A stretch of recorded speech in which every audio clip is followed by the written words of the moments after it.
All right. So we are recording, and thank you guys, all three of you who showed up on a Sunday to spend some time with me. Yep. And so our introduction is going to be quick since there's only three of us. John Gormley is going to join later in about 30 minutes or so, but and he's so sweet. He just had delivered some bunt cake, little buntinis from Nothing Bundt Cake. Yeah, so Ooh. they're so sweet and adorable looking, so I can't wait to eat all of them. I'm not sure. I might share. We'll see. Okay, well, let's do a quick intro, and then since there's only three of us, four of us, we'll go ahead and just go straight into the trivia. And I think there's going to be a good chance that one of you will win at least one thing. No, Fingers crossed. I have first, second, and third place winners, so I think all three of you have a good chance of winning something. Awesome. Yes. So let's start with Locke. Locke, do you want to give us a quick intro about you and your company and how you're involved with Quillhawk? Yes, my name is Locke Bowie, and I am a former C-level executive with Fortune 500 level companies. And about 2 years ago, shortly before Quillhawk formed, we started a digital marketing agency based in Kihei, Hawaii. And the objective was to take our experience in the corporate world and help small businesses get a digital presence and essentially able to market online with a much smaller budget. And Quillhawk happened to be one of our first clients and has been successful, very successful, and we are just thrilled to be part of the family. Thank you, Locke. We couldn't have done it without you for sure. Selena? Yes. So I'm Selena Williams. I'm a soon to be published author. Hopefully, the end of this year, I'm going to work very hard to publish my Irresistible Tales series, with the first installment being Electricity, which is about four teenagers who try to tackle AI, basically demonic AI. And it's just their journey on how they go about doing it. And it'll be probably a bit of sci fi horror with a little suspense as well. So, yeah, I look forward to publishing that. Oh, and also, I'm an assistant in training for Amy Emily, and I have been doing graphics, and I will be doing more soon. Excellent. Thank you. Miss Well, Carly, are you able? Yeah, sure. Can you hear me? Sorry. Yes. Okay. So I am Carly Valentine, and I've worked with Amy and done some children's books, illustrations, some with her young adult series authors, and I have illustrated and authored quite a few children's books myself. I am taking a teeny little break from illustrating for others. I am doing one currently for Nisha that Amy knows. And I don't know, is she signing with Quillhawk or are you just doing certain services? She is. She signed with Quillhawk and she's going to be publishing her book with us, hopefully at the end of October. Awesome. So I'm working with her, one author on hers. And then I have some that I just am kind of overdue to get done. So I am just going to try to get work on some of mine and get to it so I can keep working with other authors as well to give them illustrations and everything. So that's it a little bit about me. Yay! Thank you for sharing. And you know me already, but I'll give a quick intro. So, Amy M. Lee, and I opened the doors to Quill Hawk Publishing in August of 2022 with Locke Bowie, his sister Han Bowie, and Mediavine's help. We launched the website 2 years ago. And fast forward to today, we have 50 authors under the umbrella, and we're continuing to hustle and grow and get ourselves out there because we believe in what we do and believe in diverse stories. And there's so many authors out there who just don't know what to do, where to go, but they have this dream. And our goal, our job is to remove those roadblocks and help them achieve their dreams. So anyways, thank you for coming to the celebration today on a Sunday at 1 o'clock Central Time. So we're gonna go ahead and just kick it off. I just want to share with you some of the prizes that we have, and we're gonna do the trivia, and then you guys can pick what you want out of the prizes that we have based on first, second, and third place winners. And really, I know this might be hard for you, Carly, but as I share the trivia questions, you're gonna want to write down the answers. And then we're going to go on the honor system if you get the answers right, and we'll find out who has the most correct answers in the end, and that will determine the first place, second place, and third place winners. Okay. All right. So first one of the prizes, I should say, is a Quillhawk Publishing hat. And I don't know if anybody likes Formula One like I do, but I have a Mercedes Formula One hat, and Mercedes is, as you know, as some of you may know, it's Lewis Hamilton and George Russell, who are the drivers for the team. I've got a fun entertainment card that is worth, that has discounts and coupons for over 500,000 nationwide businesses that you can get discounts on. What else do we got? Hope you're keeping track.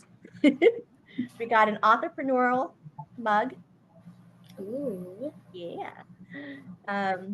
We've got earrings. Anybody likes little bow ties and earrings? And then we also have two more items here. One is a $25 gift card to Olivia's Tree, which we did a fun event on Friday to make candles, and they have amazing candles. So there's a $25 gift card to them.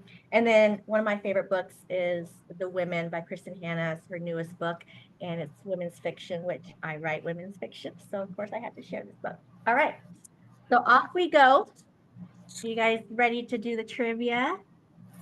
Ready. Ready to win? Selena's ready to win. All right, Locke. All right, I've got 15 questions. Are we ready? Ready. All right. Some of these are freebies, so it's kind of like bingo. If you don't get it right, then I'm going to be very shocked. What does QHP stand for? So write this down. Don't share your answers, and we'll tally up who got the most right answers. Okay. All right. Question number 2. What do you love most about your decision to work with Quillhawk Publishing? So that's another little freebie. No right answer there.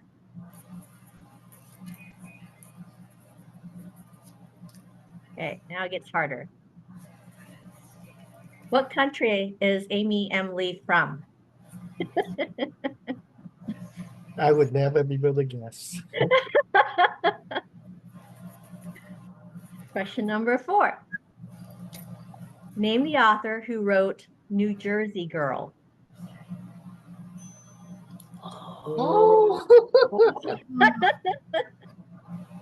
Okay. She would Locke, kill you me should if know I- this one. Yeah, she would kill me if I forget. Name, question number 5, name at least 5 services that QHP offers.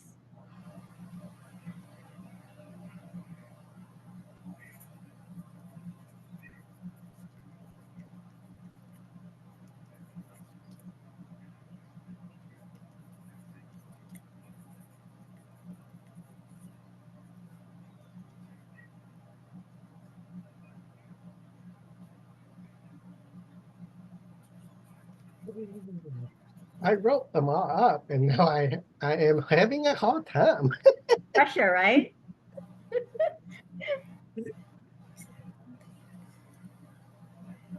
Yeah, there's somebody in this room that actually designed the website. So, Ooh. all right. Are we ready to move on? Okay. All right, next question. There are 3 QHP authors who write under a pen name. Name as many of the 3 as you can.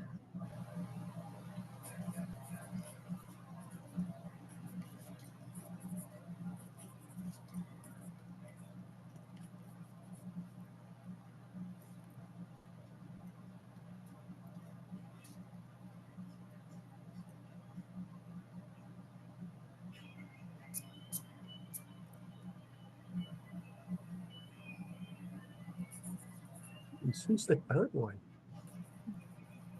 Hmm. I was going to ask a trivia question about Toastmasters, but I realized that's not all on the website, so I switched it out to this one. Yep. 3 authors who write under a pen name.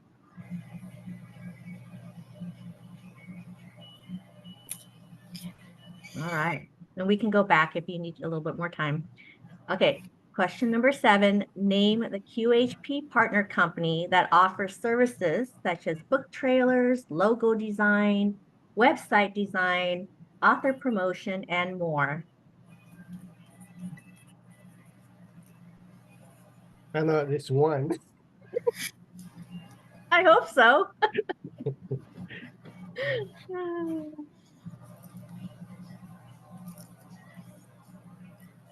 Number 8. Who is QHP's partner for book covers? Oh my god.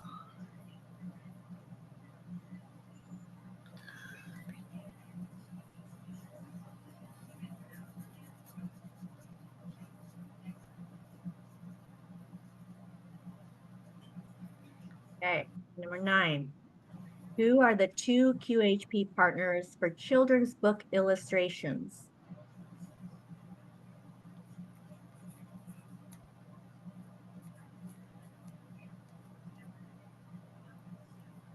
Only know one. You know one, but we have 2 now.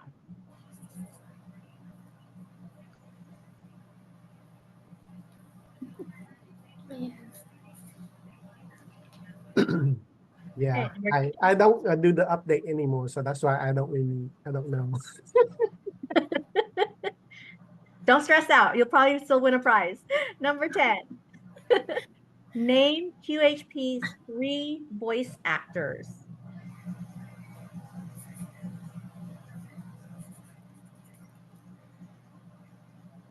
Oh.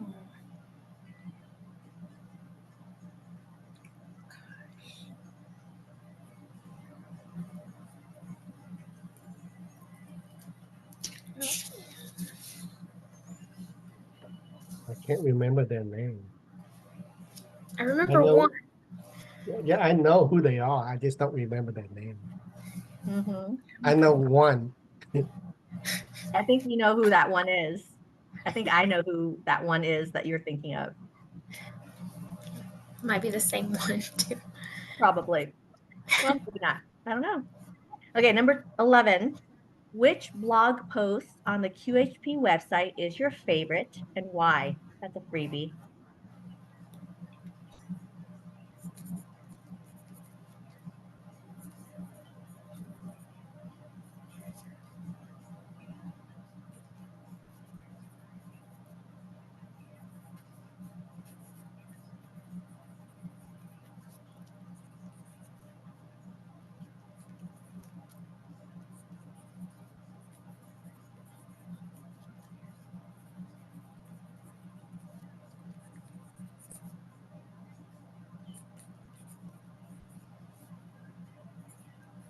Okay, number 12. Amelia Woods wrote The Boy Born Brave. Other than it being about a boy born brave, what is that book about?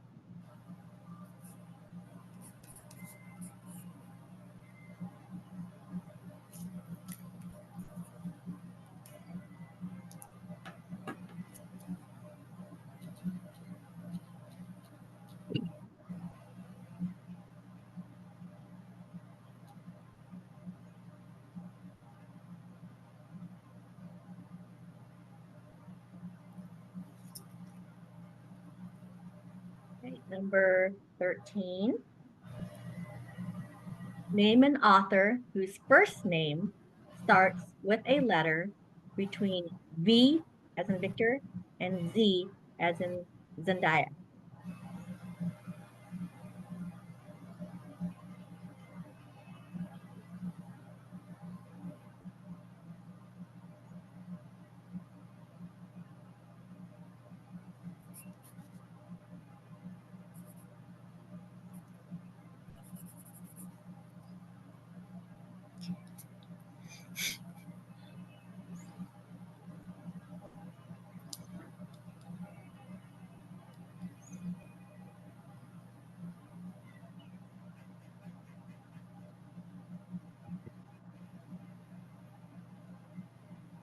Okay. And I just realized something. My question about the 3 authors who write under a pen name, there's actually 4. So bonus if you caught my mistake and actually found the 4.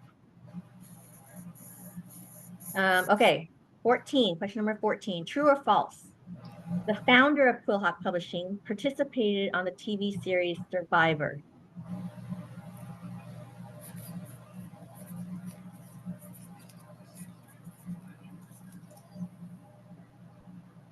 And number 15, last question. Who is the emerging author that appeared on season 46 of Survivor? What was the question again? Who is the emerging author who appeared on season 46 of Survivor?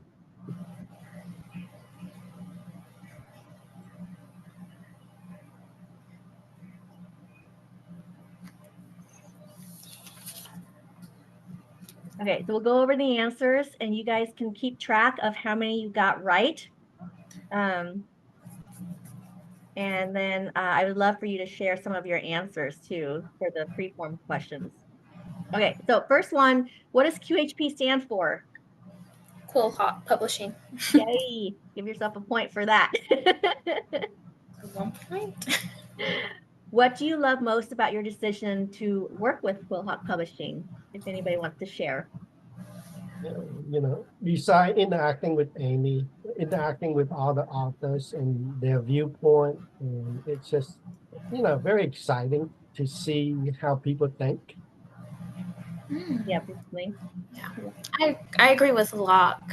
I put that I like the fact that I have sort of an extended family just being a part of Quillhawk Publishing. So I agree. And I've learned a lot. So Awesome. Welcome. And then sorry. Go for it.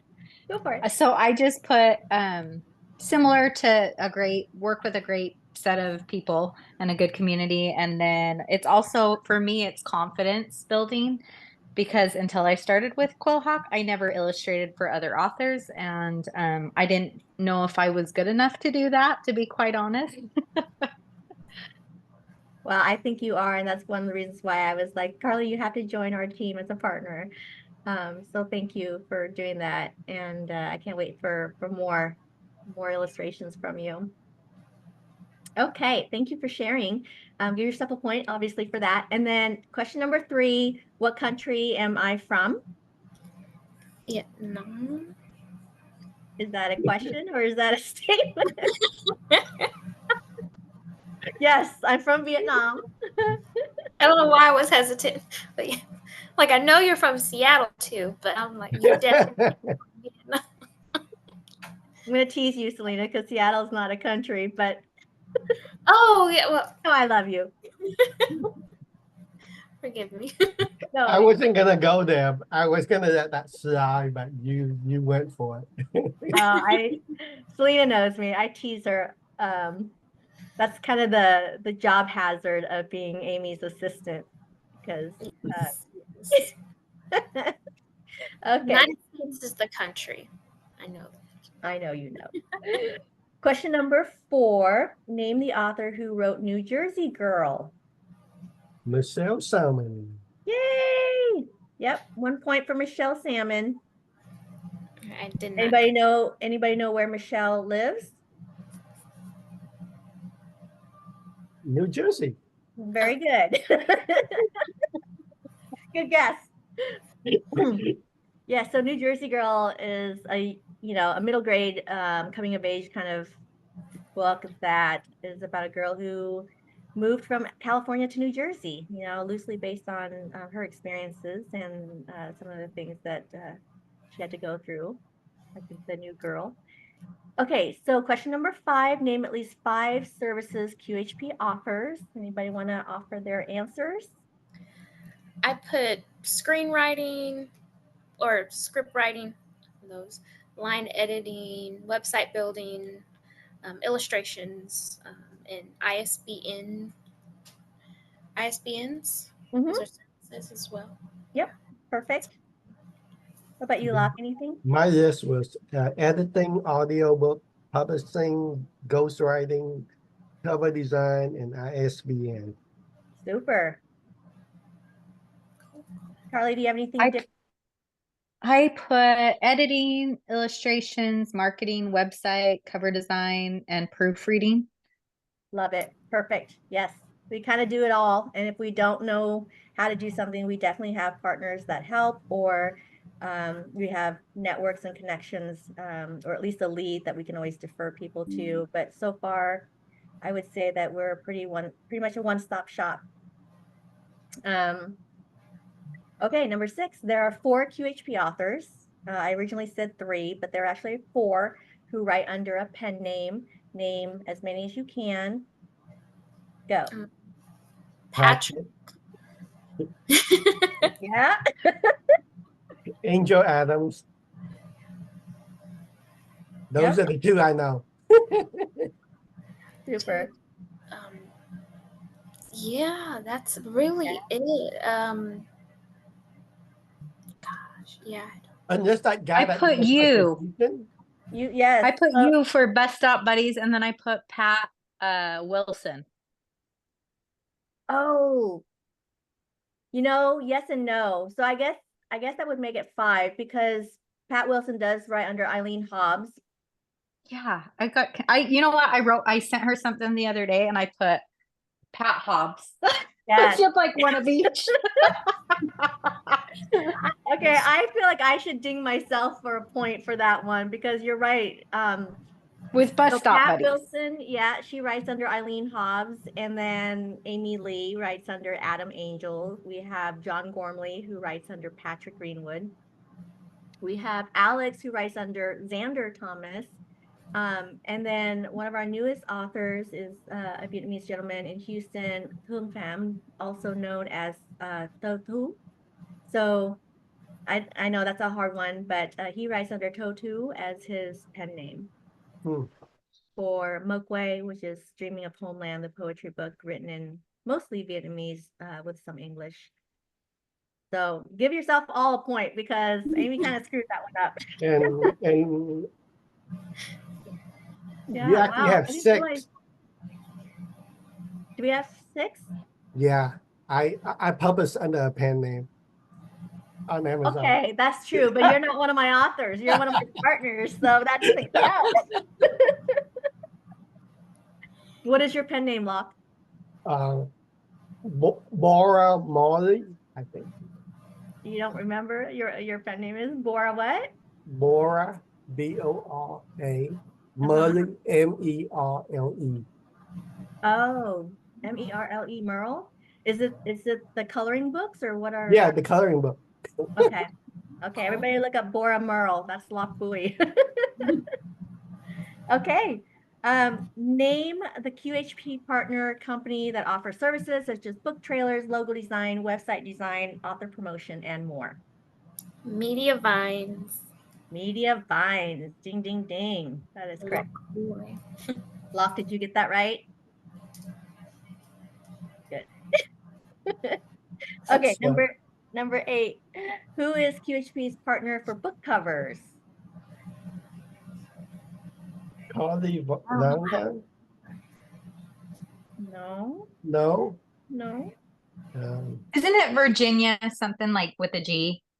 It used to be Virginia McKevitt. Unfortunately, Okay. she's not with us. She passed away from cancer. Oh no. Yeah, so we have 2 authors who passed away, and the other one would be Lynn Thomas, who co-wrote the Copper Phoenix, and they both passed away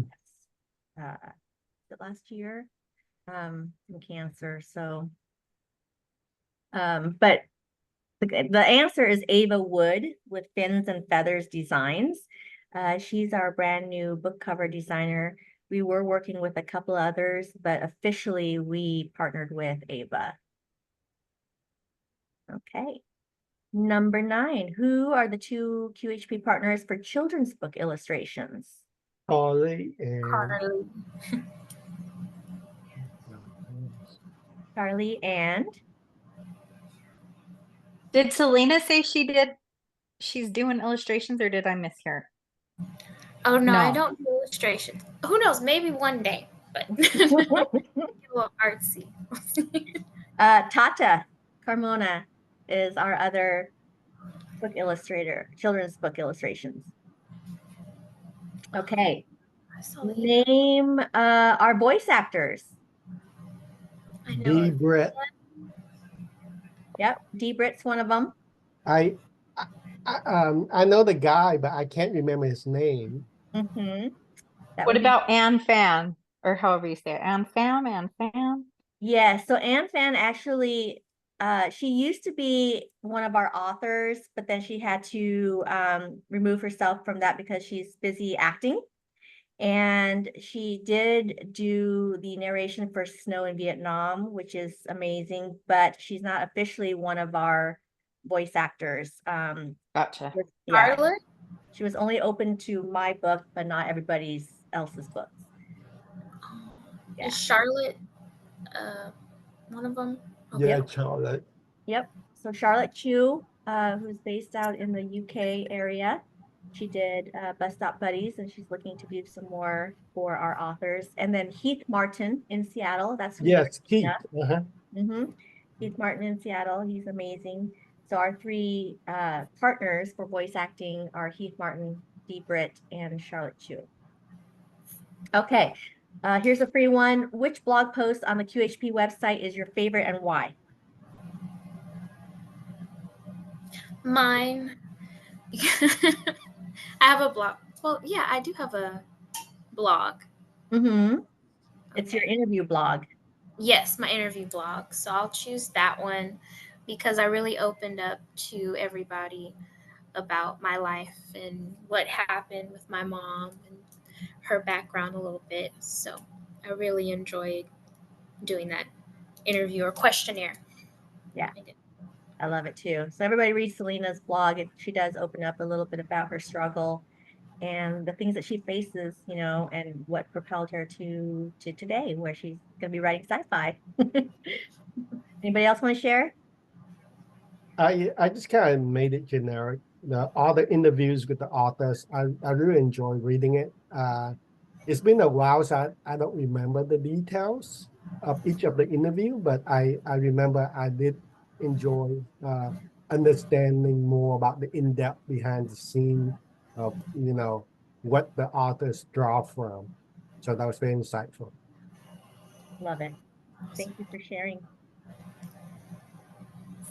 Okay. Carly, did you want to share anything? Okay, so we'll go on to question number 12. Amelia Woods wrote The Boy Born Brave. What is that book about? CHD. That's what I put. Very good. Yep.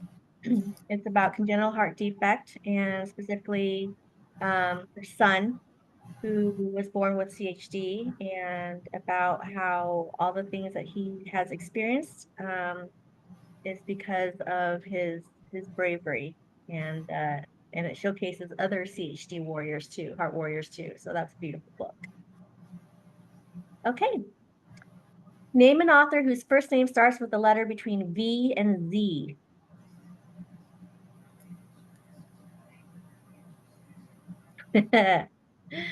Crickets. Anybody? It's not Win. Okay.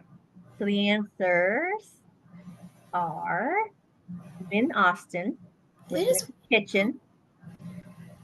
Okay. She's got a new lemongrass sauce out and is working on her cookbook with us. So hopefully it'll come out early part of next year. We have Xander Thomas. That's his pen name. Yep. And he's got a book called Iggy that's also in the works right now with illustrations and storyline and all that stuff that will be coming out soon, hopefully. And then Zach Bowermaster, who's a principal at a school, and he and his daughter Olivia are writing a book called Lemonade. And it's a really sweet book. I saw all the drawings. I've read the book recently, so we're getting ready to get that one uploaded and published soon. Okay, no points for you all on that one. Yeah, I actually didn't understand the question at all. Oh, I'm sorry. Uh, I put Xander, but then I was like, oh, I really don't feel. But I did put Xander. I just didn't put the rest of them. Put Xander, then I crossed it out. Question. Check it out. I wasn't sure. Okay, so 14, true or false, the founder of QHP participated on the TV series Survivor. False. You sure? I'm sure. Okay, you're right. I have heard the story. You never know. I was asked to join the FBI. These are the stories I don't tell you, you know? Okay, who is the emerging author who appeared on season 46 of Survivor? I forgot her name. I remember seeing her message in the thread. I forgot her name. Okay, so if you answer Sadeja Thompson, Sadeja Thompson is working on a book, a memoir called The Wild Inside. And we just finalized the formatting for book and we finalized the cover. So she should be rocking and rolling pretty soon too with publication. Okay, so go ahead and count up your points and we'll see who's got the most and who's the winner. And Locke's got 10 out of 15. That's not bad. That's really Do good. we count, what about for ones that have more than one, like, like the different services of Quillhawk? Do you only get it if you get all of them, or is it one for each? Oh, you get 1 point for that question. And Okay, that's what I figure. Yeah, you get that point. Okay. Yeah. Let's see then. So if for the multiple questions, like for instance, on question number 9, I put Carly Valentine, but I forgot about Tata. Can I give myself half a point for that? Sure. I'm feeling generous. Give yourself half a point. Hi, Hi, John. Mr. John Gormley, aka Patrick Greenwood. Hi guys, how are you today? Hey, Amy, congratulations, 2-year anniversary, Quillhawk. I hope you love the bun cakes as well, sharing you the love of the wonderful day, and thank you for everything you do for us as writers and friends and everything else. My book comes out next weekend. I'm very excited. So I'm here at Huntington Gardens taking pictures today with the books around some beautiful roses and flowers for the big launch next weekend. So I wanted to pull over and get on and just wish you the loving best. Thank you so much. Yes, I received the Nothing But Cake Buntinis. They are amazing. And I was telling these friends of ours that I probably will not share them because they're small, so they don't count, right? I mean, the calories. Absolutely. Yeah, count them 12 down. small ones is yeah. But the other thing is, since we're recording this and this is going to be shared later, do you want to give us a little plug about your upcoming book that's coming out? Oh, absolutely. It has been an absolute pleasure to create Shores of Okinawa with Amy. We've been working on this for almost 3 years. It was a merge of 2 different books that we decided to create into one. It's really kind of a part 2 of the first book I wrote, which is Forever Our Sunrise in Saigon. So it continues the Jack Kindle series. The real plot is about China wanting to hack Taiwan, and Jack and Forrest and everybody mobilizes these global hackers to try to stop the attack of the century. So it's got a lot of cyber terrorism in it. Very little romance. Thank you, Amy. Very little romance this time, but a very intense book. A lot of people have read the pre-version of it and went, "Whoa, wait a minute! How much of this stuff is real?" And obviously, that's a beautiful part of writing fiction. You can make up as much stuff as you want. But I thank Amy for her great editing, and it's very exciting. I will have movie trailers coming out this week for it as well to have promoted, but it's book 2 out of book 7 of the Jack Kendall series, and it comes out on Friday the 30th. So, or Labor Day weekend. Yay, yes. So everybody get a copy. Help us get to #1 bestseller, #1 new release. That would be awesome. Love the cover. And yeah, John and I, we've met in person several times and we've worked together on this book and just, a quick little story. I love John very much, but the first time I read the book, I was just like, I think it needs this, John. And he was so gracious. He went back and he revised it. And then I said, I think it still needs this. And he revised it again.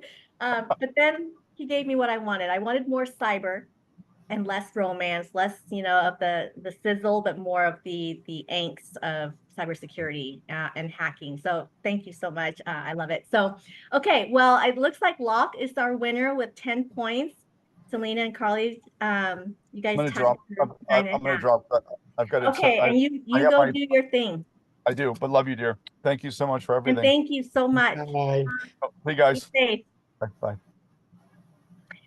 So some of you may not know, or some of you do know, but John Gormley also has two podcasts. One is on cybersecurity, and the other one, he does it under his pen name, Patrick Greenwood. And that is the Writers on Writers over Triple Espresso.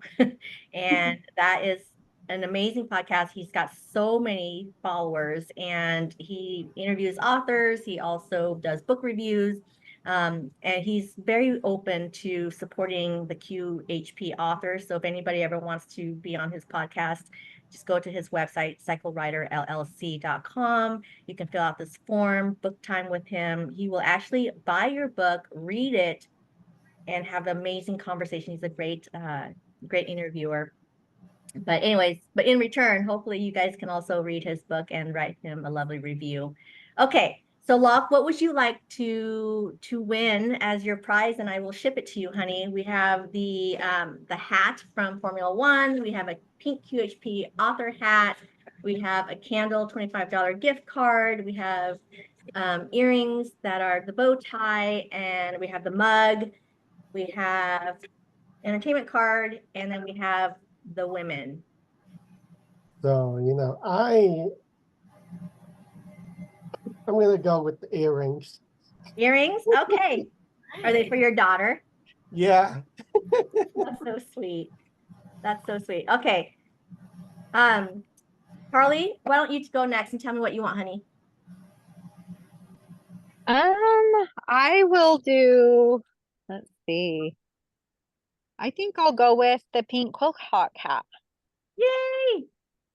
You got it. I'll send that to you. And Selena, my dear. Thanks, Amy. You're welcome. Thanks for representing. I will take the gift card. The entertainment card. Yes. You I'll got take it. There it is.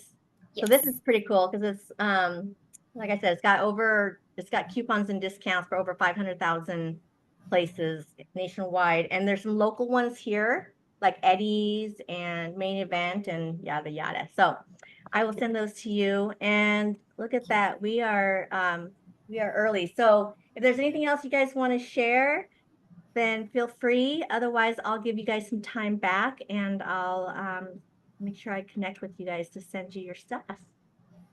Just a quick parting notes. Set up your Facebook page as an author and then build up a waiting list. Amy has been very good at announcing characters and all that, and essentially keep the excitement going and keep getting people involved in that before the publication. So you want to have a page and you want to build up a waiting list. That's the best way to get purchases. The other thing that you want to do is set aside a small budget and do some SEO research on Amazon. Amazon is really pretty easy to SEO, and you want to make sure that you have the keyword correctly for high volume search, and and then look at the various different books in your category and how they show up for certain keyword search. And then you want to buy ads on Amazon, not Facebook, on Amazon. You can do $1 a day. And I believe on Amazon also, they don't charge unless people click, correct? Right. Yep.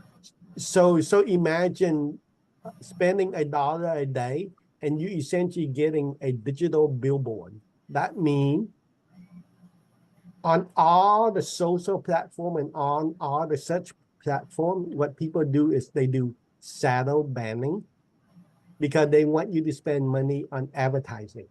So if you do a post or if you have a book or whatever, it's only going to show it to a very small segment of the people that are searching. But as soon as you turn on advertising, they turn off that feature and they blast the impression out to 10,000 or 100,000 of people that are seeing your ads. So that make a big difference.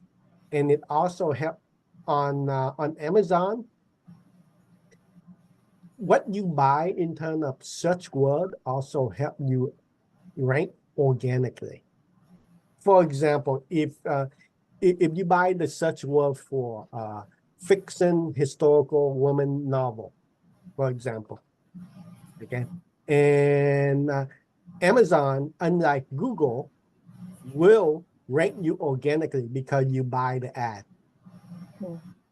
So that your ranking would go above other people who are not buying the ad.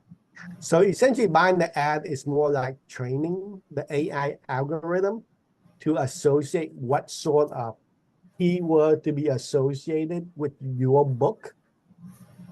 So that's what I would recommend is essentially run a $1 a day ad on a couple of keywords, whichever seem to be working, keep double down on it.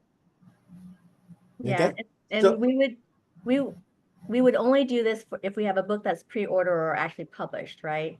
Or would you do it for pre-orders? I wouldn't do it for pre-order. Upon the day when you publish, I would run the ad, and then if you have existing book, I would run the ads, and this is the way I would do it. What you want to do is you want your marketing dollars to break even. That's free marketing, correct? So, so I would keep doubling down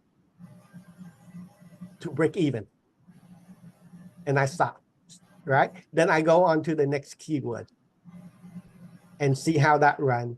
And if I'm making money on that, then I keep doubling down until I stop, until there's the break even point, right? And you will make money. You will make money when you advertise, especially running the $1 a day ad. It gets you so much exposure because that's cheaper than a cup of coffee a day, and it's an investment on Not your the way brain. Amy drinks, but yes. So yeah, that's what I would recommend on doing that, and focus on branding. So I will show you the technique that we do for all our clients, and they pay up to like 10,000 a month for our services, and most people don't understand this, but Google work based upon what is called a knowledge panel. Okay, so an example of a knowledge panel, if you jump on Google and you look under George Clooney, there is a panel that pop up about all the information about George. Right? Yep. So if you go on and you search Amy M. Lee, there is a knowledge panel we made for her. Oh. You didn't know that, did you? You know what I should do? I should share the screen. Let's see. Yeah. Let me share my screen. And so I typed in George Clooney on Google here. That's the knowledge panel. Right here is the knowledge panel. Right? Right. And all the information about George. Now type in Amy M. Lee. Okay.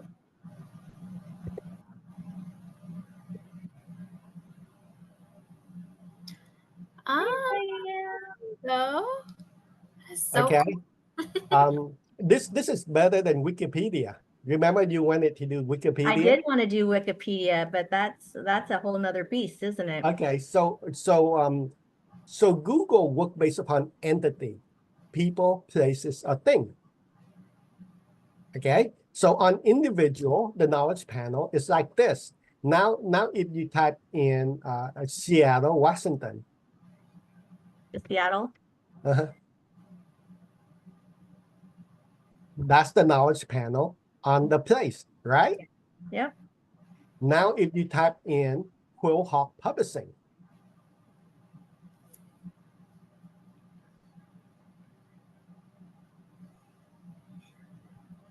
guess what? Your Google business profile is the knowledge panel. Most people don't understand it's all the same thing to Google. Mm-hmm. So as an individual, you can also have your own Google business profile, but it's known as knowledge panel. Okay, when that happens, and when you have a knowledge panel or a Google business profile, then you know that Google understand who you are as an entity. Does that make sense? That makes Yep. sense. Yes. Makes Okay. complete sense. So now if you scroll down here on Quillhawk Publishing, there's no brand confusion with anything else. In the past, there was, right? You Mm-hmm. can, and you can click to the second page, and you can go on until you see when Google run out of things to associate with you, then they start trying to fill in with other or closely relevant things. Mm-hmm. Does that make sense? Yeah. Okay. So for example, now put in snow in Vietnam, a comma novel.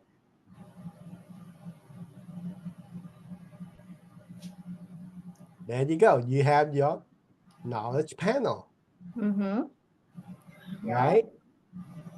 Google understand what it is, and essentially all the information underneath of it are correct. So in terms of AI, which we invested heavily in, everything is entity-based and it's relationship-based. So for example, the core of this is Amy Lee, the entity, the person who's an author, a CEO of the company. Another entity is the company, Quillhawk Publishing. Now we form the relationship between that. Mm-hmm. And then underneath Amy Lee, we have all these different books that we form the relationship to. So essentially in terms of brand building, focus on one thing at a time, and also build relationship between different items. Does that make sense? Yeah. So first of all, when you build a brand or focus on one thing at a time, do you focus on the author brand first? Right? So essentially the easiest way to get a knowledge panel about yourself Mm-hmm. is to have amyemily.com. Okay. So your domain name is your name. And then fill out all the information and train Google, say, hey, this is who Amy Lee is about. Does that make sense? Mm-hmm. What we did is we built it into Quillhawk Publishing. Into the website. Into the website, right? The page about you. And so some of your author might benefit also from that because they have their own author page under Quillhawk Publishing. Yeah, I found that sometimes when I Google one of my authors, their website doesn't show up, but mine does. And Yes. their page shows up, which Right. tells me a lot, actually. Right, because we essentially have optimized it for uh, Google search optimization, and the new term that we are coining is um, instead of SEO is AIO, AI optimization. Okay. And AI optimization isn't that difficult. We've been experimenting with it and playing around with it, and most of our clients are under up here under AI search, and you will see this when Search GPT, which is in beta testing right now with 10,000 people, You said will search come out GPT? soon. Oh, suit. Okay. Okay, Search GPT will come out soon, and it will take away a lion's share of the search from Google.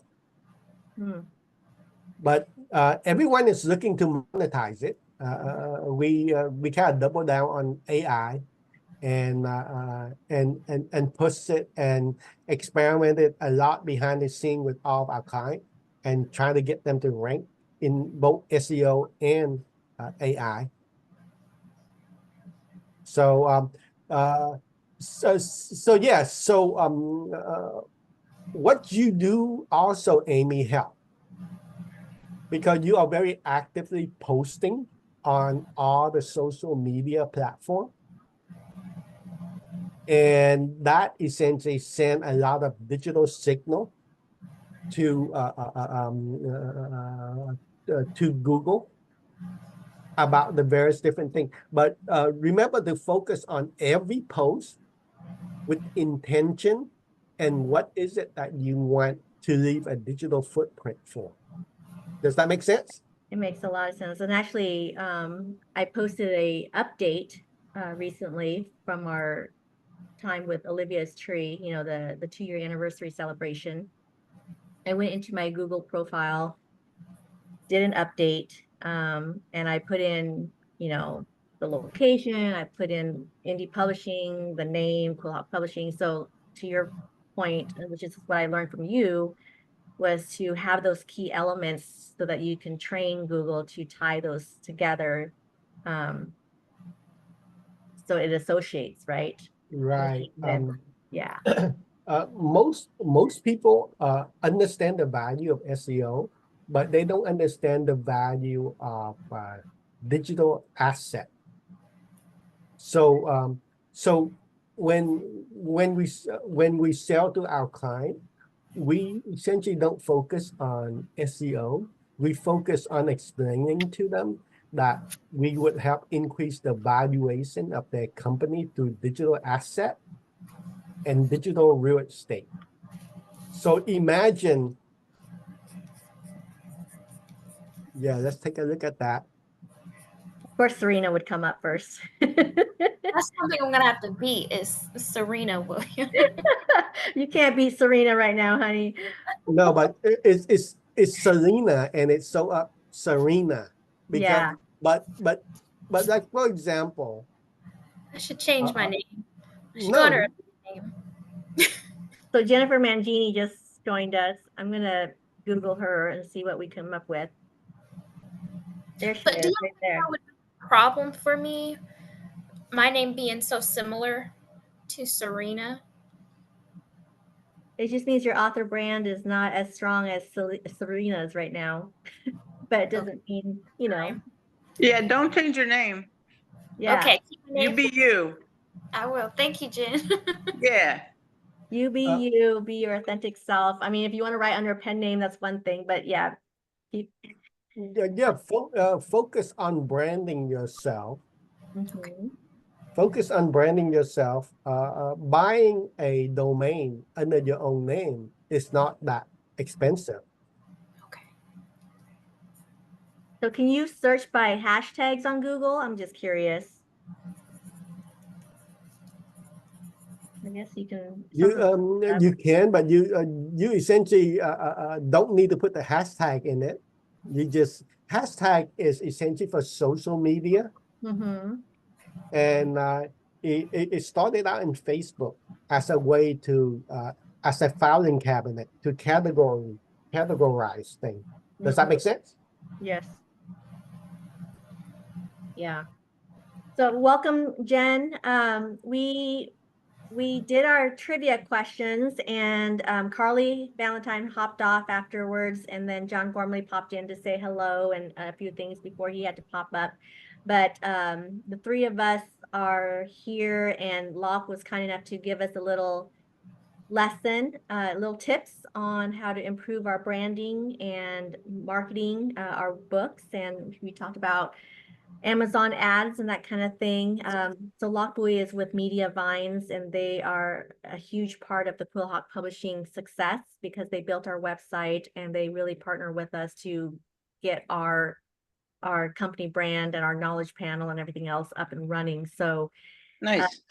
yeah, and because Locke came from the C-suite in a multi-billion-dollar industry, he kind of knows his stuff, and he loves helping the small businesses compete with the big businesses, the big guys. And one of the most profound things that I learned about from Locke that he taught me that really resonated was Google reviews.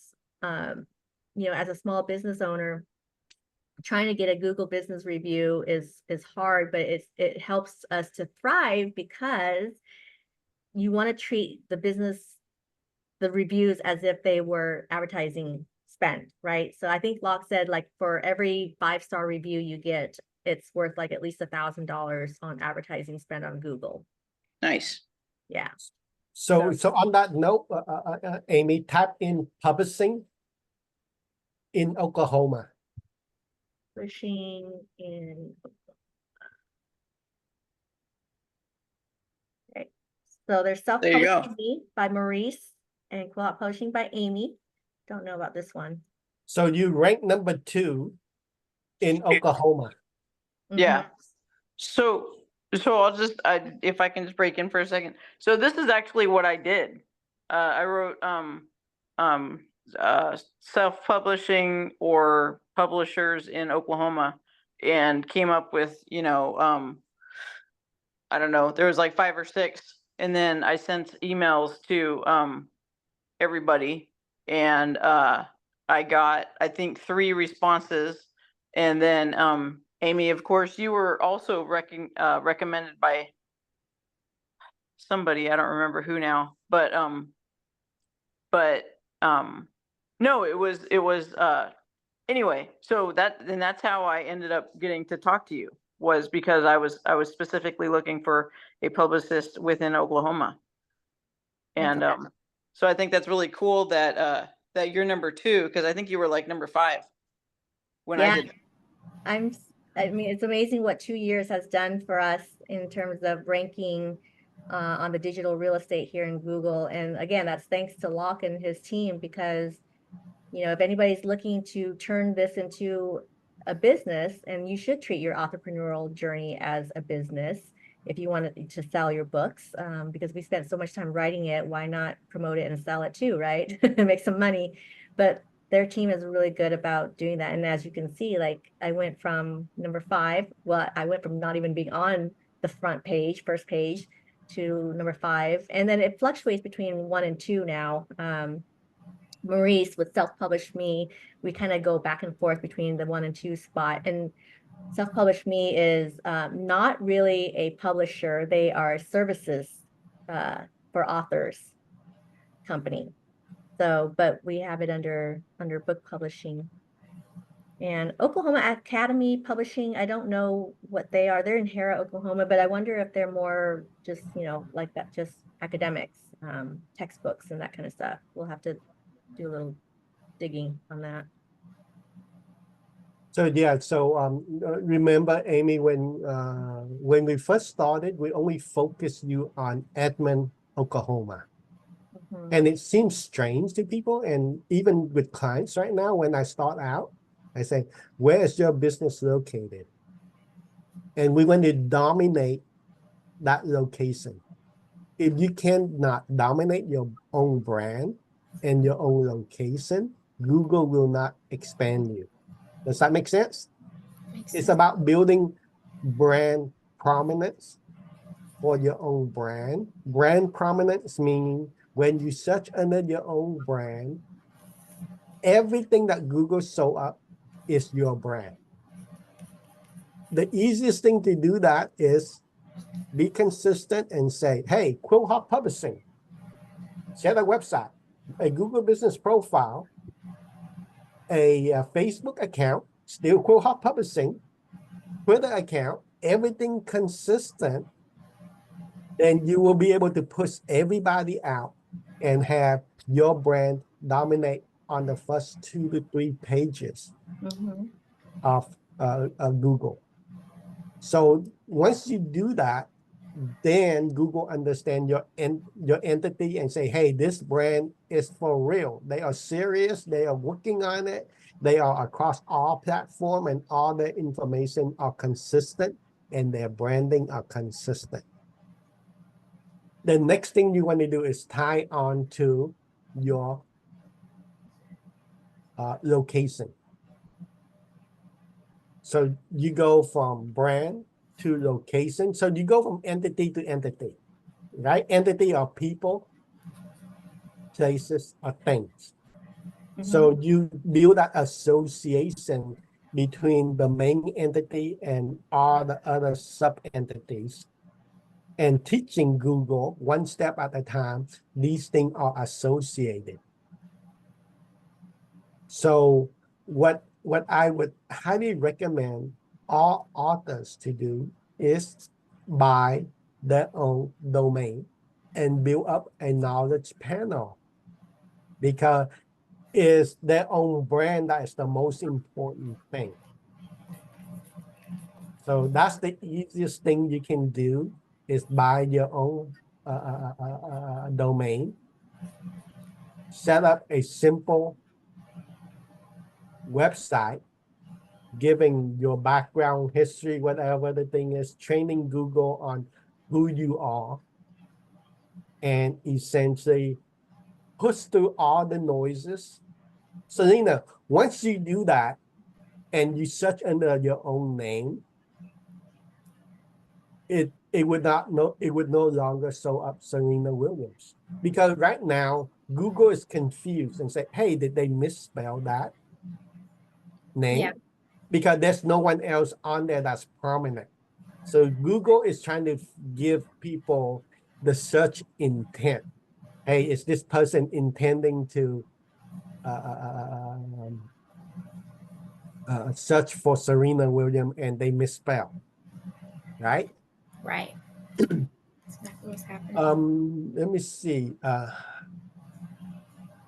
One last thing, digital real estate. There are only 3 items on digital real estate that you need to worry about: the keywords, the location, and the brand. So keyword would be indie publishing, location, Oklahoma, and the brand you said, or the right. So what you want to do is you can check to see if you own the digital real estate by what we did before, publishing in Oklahoma, right? Keyword, location, and if your brand show up, you own that piece of real estate. I see. Okay. Does that make sense? Yes. When treat the Google first page as a piece of real estate, the most expensive piece of real estate that you are competing against, right? And the keyword is essentially that prime piece of property in that particular location. There are a couple of ways that you can show up. So I'm just kind of curious too, because I don't know if I'm doing a good job of advertising Quillhawk as a hybrid publishing company. So let me ask you this too, because like you have these sponsored ads, right? How much would this company would have to have paid to appear at the top on an ad? Okay, so let me explain.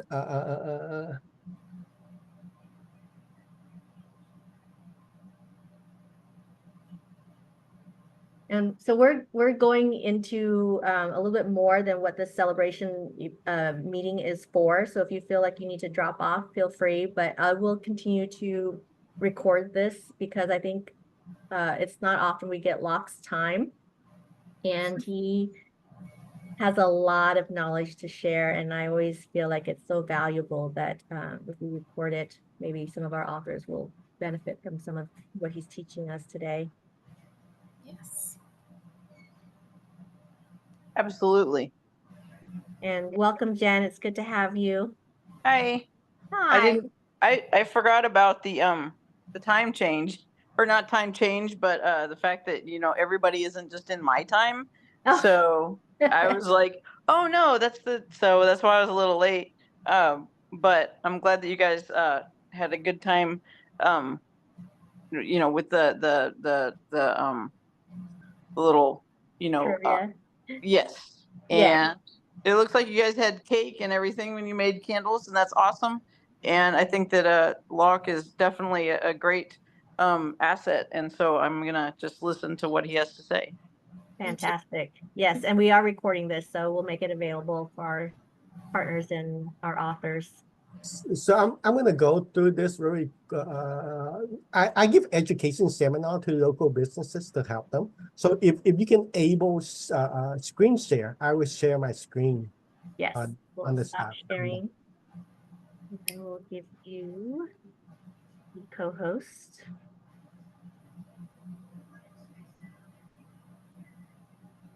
Go for it.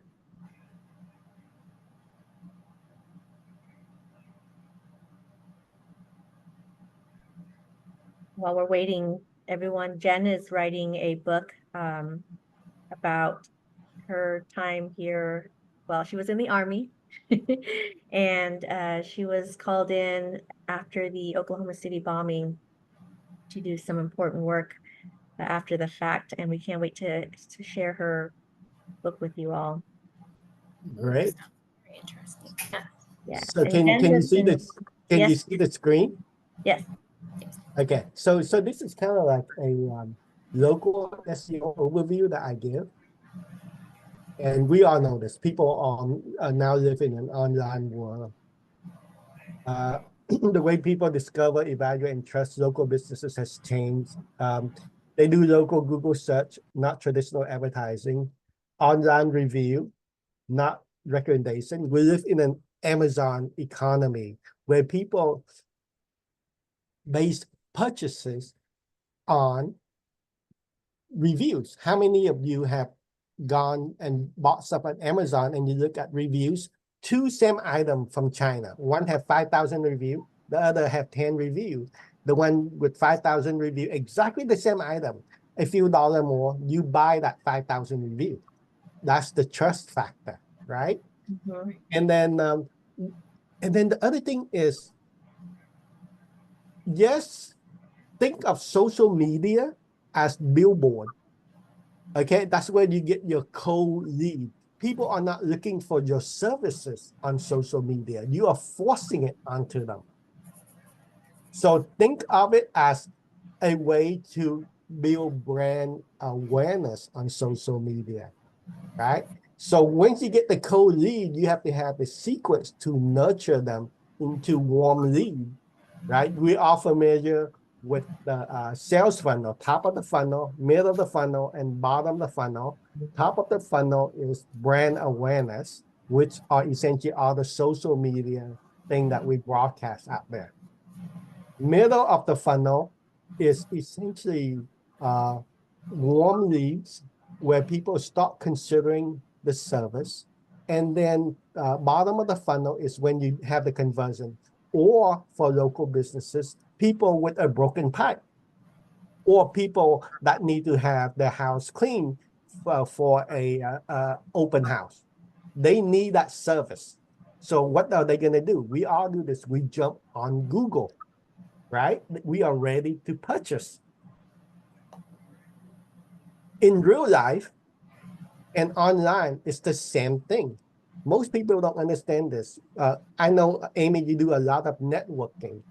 And in networking, you go there and you join a networking group, and it takes about 6 to 12 times before people recognize and understand what your brand is. Okay, so that's why we network. We keep going to those meetings. Which is really hard for us authors who are introverts, but yes, it's important.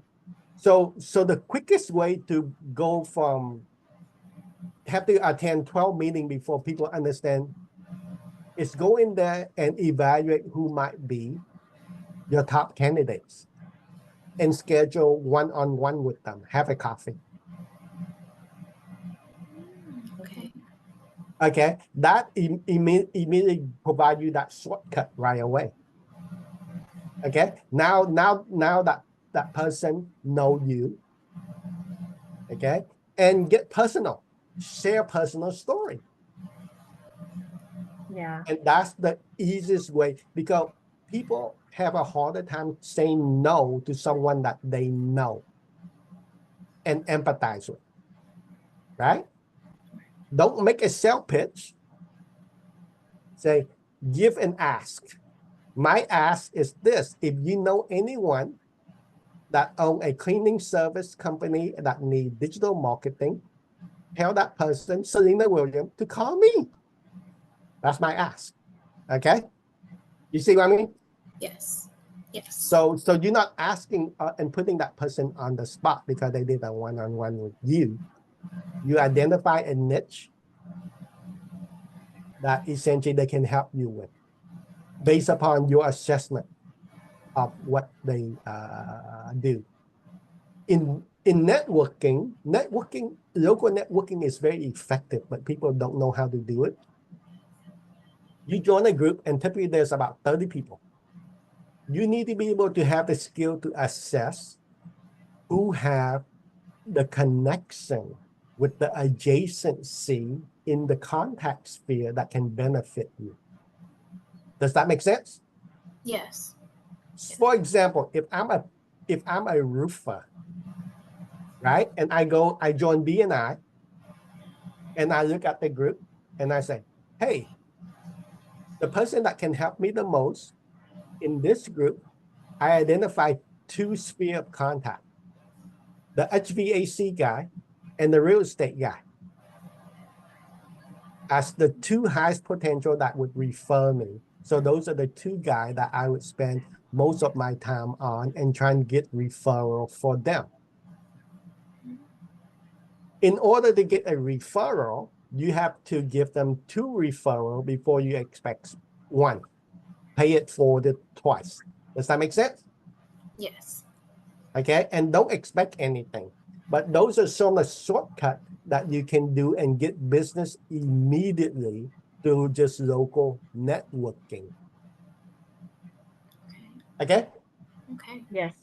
And again, introverts are really good at networking one-on-one. So I find that that's easiest is when I do the one-on-one, and then you expand your comfort zone, you expand your network that way.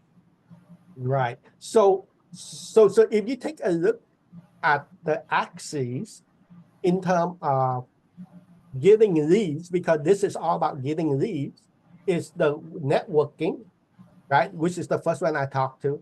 That's the easiest thing to do. It requires no skill.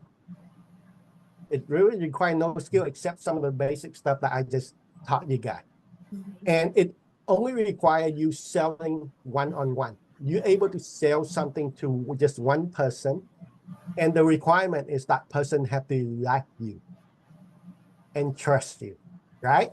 So going to the meeting multiple times, forming that one-on-one connection and your specific ask, and then give them referral. That builds trust.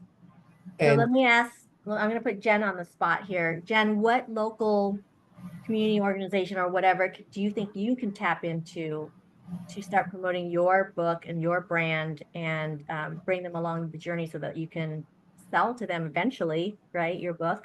Right. So I just hit send on a message to you of people I just was listing out. So it's good that we're sharing some brain space here.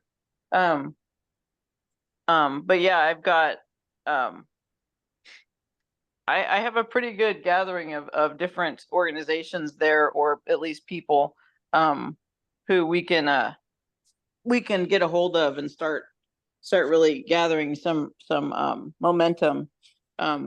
Also listed not on there is the DA who I've already talked to about the book, and then Nicole, who's with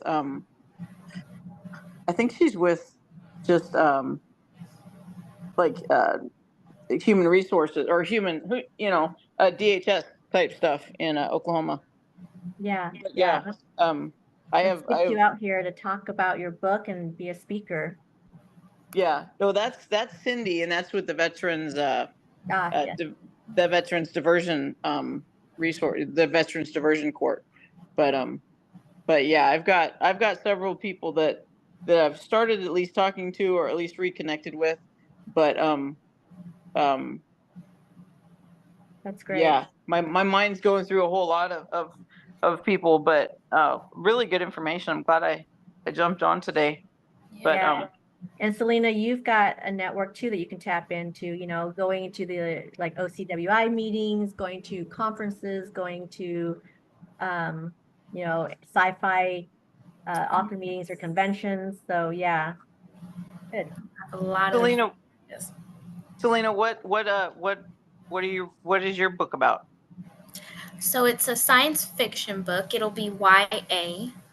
And basically it's about 4 teenagers who go on a journey to destroy evil AI in a way. Nice.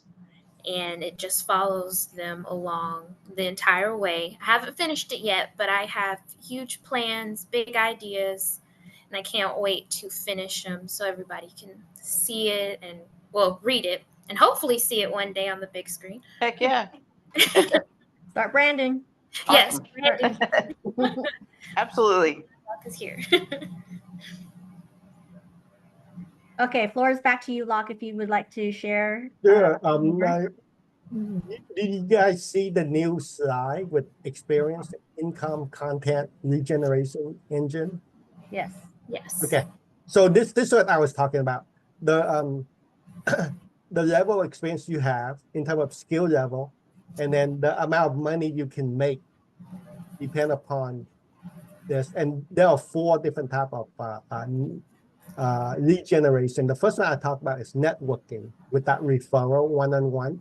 You make the least amount of money because it doesn't require much skill. It just requires one-on-one, selling to one person, and then people like you, right?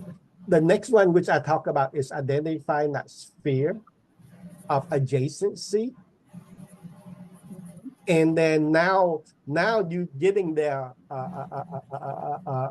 book of client recommended to you. So now you essentially able to scale up and make more money because there are more people that you are in touch with that can refer you, and they have people that are relevant to you. So no matter what you do, you need to sit down and understand that in terms of the local networking is the network, identify the adjacency, and the people that have the right book of contact that can take you to the next level and keep building on your sphere of contact. This particular technique can take you to $1 million. What I do, I help local businesses join my double comma club. $1 million have 2 comma in it. So I call that my double comma club. And it's very intentional, trying to help small businesses grow in a very meaningful way. Okay? So this is what we know how to do. And the second one is a little bit more difficult because it now requiring selling to many people and still requiring people to like you. The third technique, which requires a little bit more skill, is outbound, where essentially you send out mailer, you make cold call and all that, the traditional marketing. Now the skill set is selling one to many. Does that make sense? Mm-hmm. And it doesn't require people to like you. but it requires branding. So one-on-one, and you show up, it takes between 6 to 12 times for people to recognize your brand.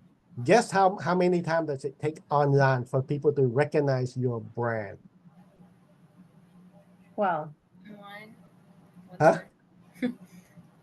we're guessing. You say 12, and how many did you say, Selena?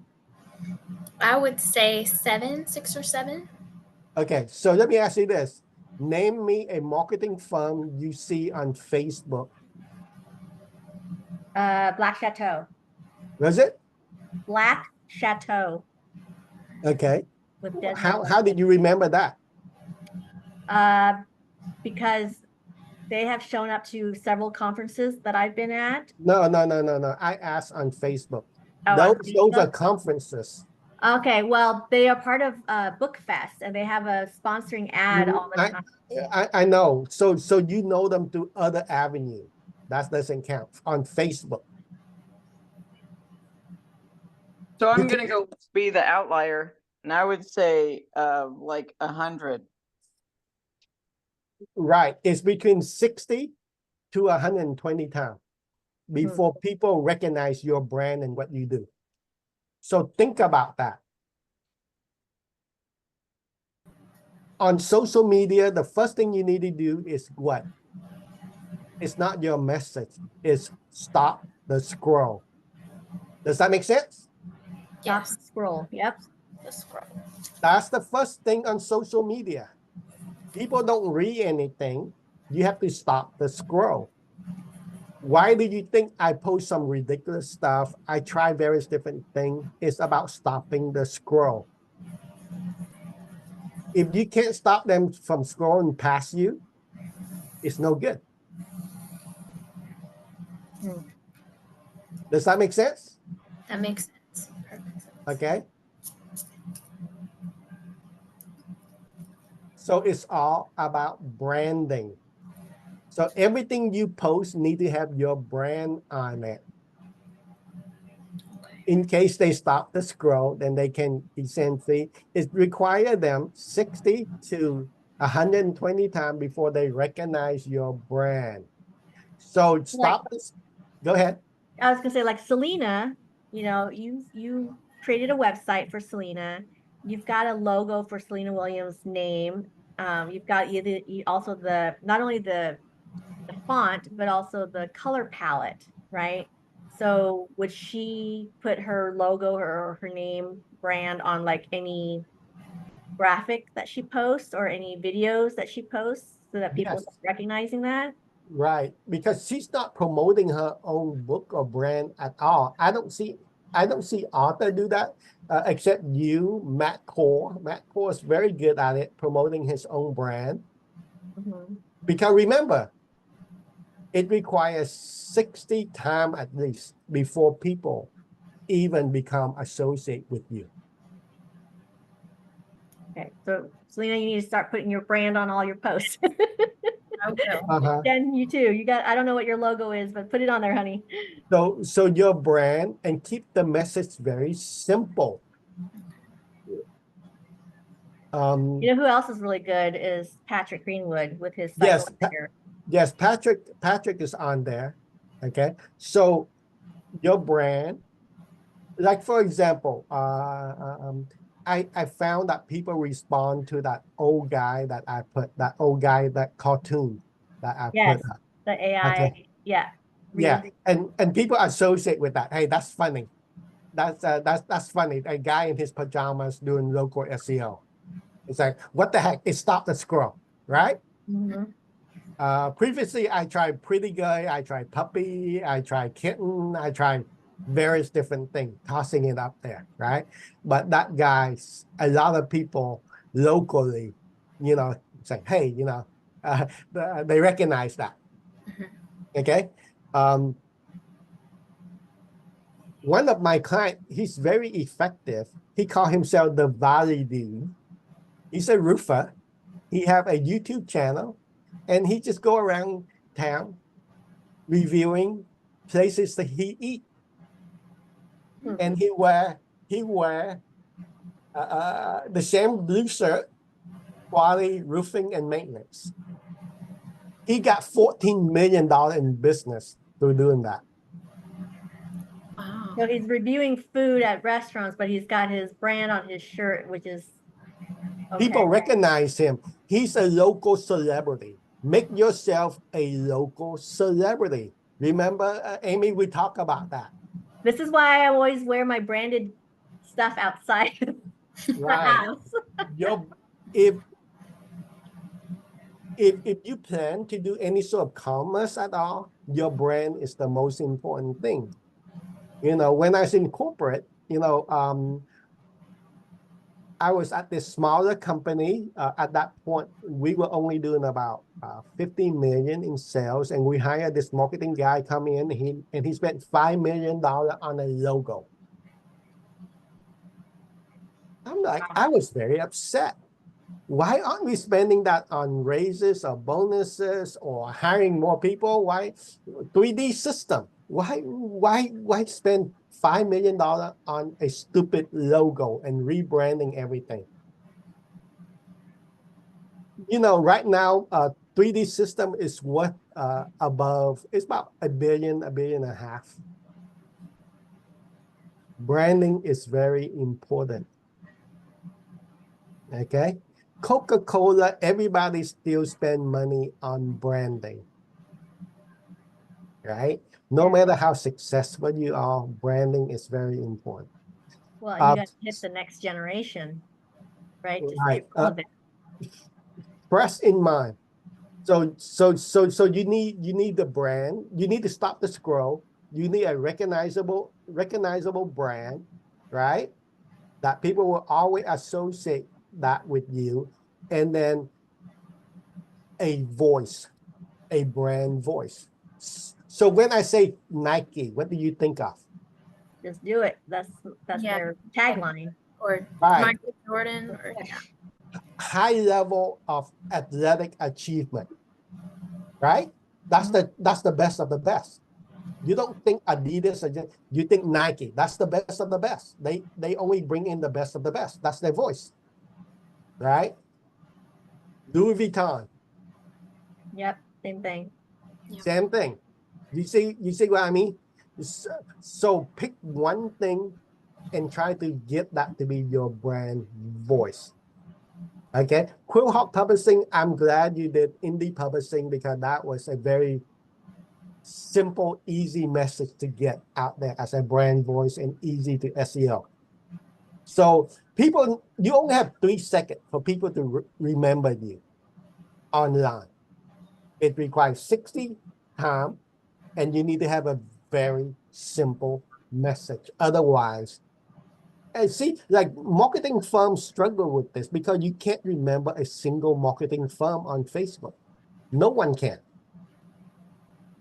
So imagine if you put your message out there, how will they remember you? And what is your message on that? So going back to this, it requires brand recognition and trust for them to buy from you, because now you're talking about stranger. So this is the skill of selling one to many. So selling one to many require 2 basic things: the brand trust and the reviews. Does that make sense? Mm-hmm. yes. Those are the 2 things. That's why we buy from stranger. Either brand recognition or reviews. In person, we buy from people because of referral. We trust our friend who have good experience. So say, oh, that plumber is great. He's gonna take care of you. Don't worry, he took care of me. Right? So you spend $20,000 with that plumber because of that trust. So purchasing decision come down to only 2 simple things: brand and review. Right? Mm-hmm. Yeah. So think of publishing the same thing over and over and over again, the variation like I did with the cartoon guy, with Mediavine, and with the a message of local SEO. Hey, he's hiding from an earthquake. It was trending right there. Bam, I put it up there. Weekend, he's driving around in a convertible, a Mercedes convertible along the Pacific Coast Highway. People associate that right away. Hey, he does SEO in California, right? He's walking on, he's hiking in the hills in Simi Valley. Very iconic. The hills in Simi Valley have that happy face that carved into it. So make sure you stop the scroll with something that your target audience. You don't need for everybody to stop the scroll. You just need your target audience to stop the scroll. You only need to sell to one person at a time. And then your brand become more and more popular and you grow. That's how we grow Quillhawk Publishing. We didn't try to make it nationwide or be known in Oklahoma. We focus in Edmond, right? And then inbound is the most complex of all. And that is essentially people now know your brand, or you put ads up and you have funnel that people can contact you. Like, for example, a website with a contact page that people fill in is a funnel. For example, Amy can put up an ad and run it locally for $1 a day on Facebook and say, hey, you know, hybrid publishing, blah, blah, blah, whatever offer she gives, and she just run it in the background, $1 a day. And then it land on her funnel and doesn't really cost that much. And now you have your digital billboard on Facebook going, tens of thousands of people looking at it daily. Remember, if you post on Facebook and you have 1,000 followers, Facebook only going to show it to 3 to 5% of the people that are connected to you. Why? Because it's called shadow banning. Every platform, you need to understand the purpose of every platform. They are there to make ads money, right? They aren't there for you to socialize. Everything that they make go viral is to their benefit, not yours. So to take advantage of the system, what I teach my client is this. To turn off the shadow banning, all you have to do is put $1 a day ad. So the algorithm now is trying to get your money. So it's going to try to show to tens of thousands of people until they get that $1. When a person click on it, it get that $1, then it stops showing your ad. But now you have tens of thousands of impressions that people are seeing. A digital billboard for $1 a day. Does that make sense? Yes. Because I see people working very hard, posting a lot, right? And thinking, hey, one day I'm going to go viral. I'm going to say, it's good, but I don't think they know what they're doing. You see me posting a lot.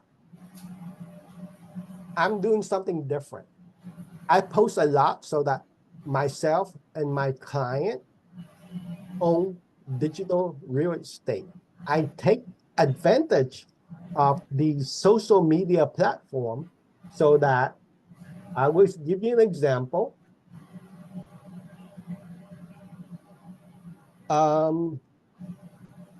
Let's see. Print shop Valley Village.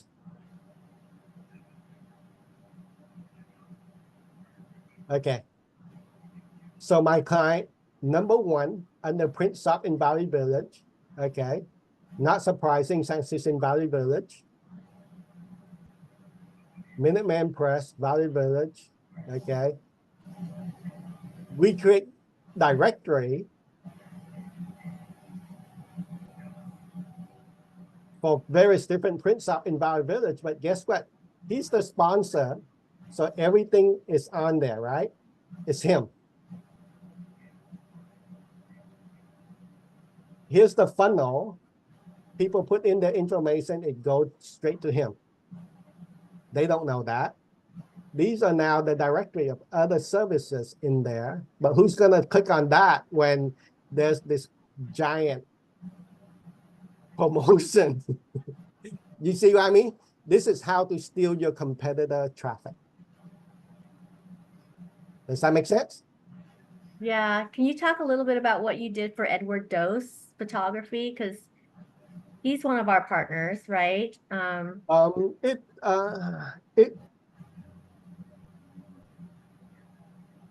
We did a short stint on it. Mhm. Some of his stuff is still showing. There's a bunch of stuff in there that I prefer not to talk about. Fair enough. But yes, his still show up, and he did a number of mistakes. He have a Google business profile for vapor honing of engine. Then he essentially changed that over to Edward Dose Photography. So he confused Google. Instead of starting a new Google business profile that Google identify as a certain entity, he changed it. That's the first thing. He doesn't want his address to be shown, which is fine. But then he set it up incorrectly, so his location appeared in the middle of the Pacific Ocean. I couldn't find it for the longest time. Okay. Okay. What not to do. So we corrected that. Then his location, he lived in a more rural area with less clientele, and his clientele are in Seattle and the more populated area. And he went to rank in those areas. Google gonna preferentially rank based upon location. Think about it.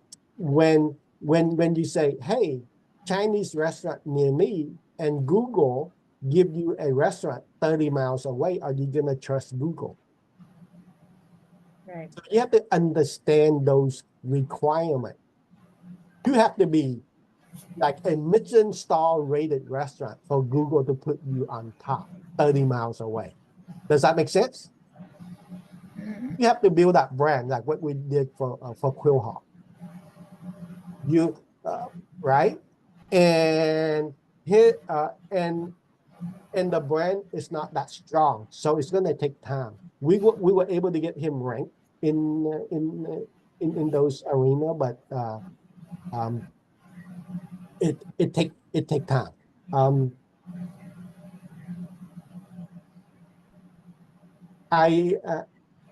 I can show you a different photographer, Mitzvah Photographer.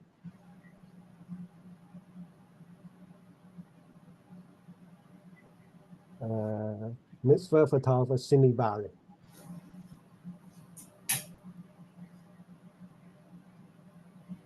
Okay. Here's my client. It's a mitzvah right there. Here's our directory, number 2. If you click on it, they show up. Evan Goodstone Photography, that's his website. Facebook, this is what I was talking about. SEO, no, this is Yelp, I'm sorry. Once again, his website. So you can see that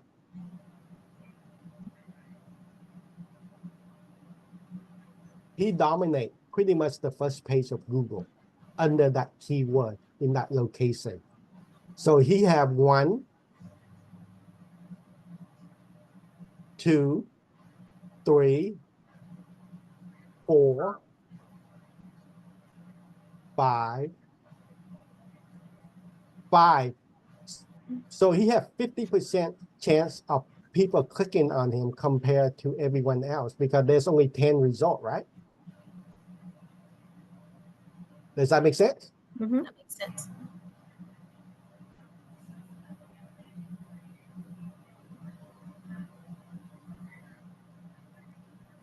Let me see.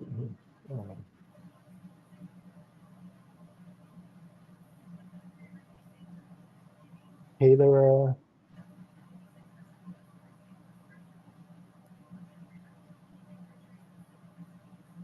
This one is relatively new and very hard. Okay, she's not ranked up here yet on the first page.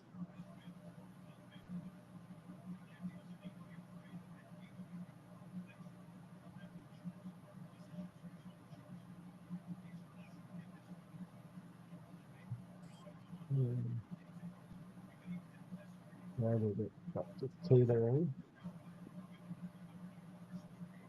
Okay, so if you follow my Facebook, you could see we have these various different Facebook.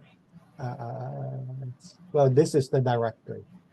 This is her. We help you host. CISO up here. And so up here. Here's the Facebook. CISO up here. So when we post, it's kind of with intention so that it's show up on Google. Okay. Going back to Prince of Valley Village.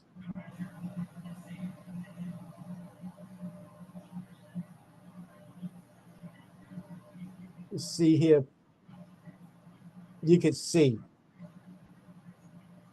how we branded his image so that he pretty much dominate not only on the searches but also on the images.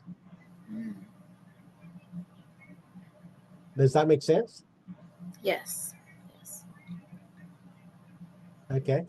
Not only that, but under that keyword Prince of Valley Village, Google recommend Minuteman Press as a category. Minuteman Press is a category under Prince of. That is very powerful.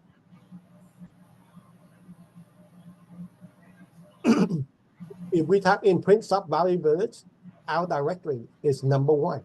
Best Prince of in Valley Village. When people click on it, guess what? He show up.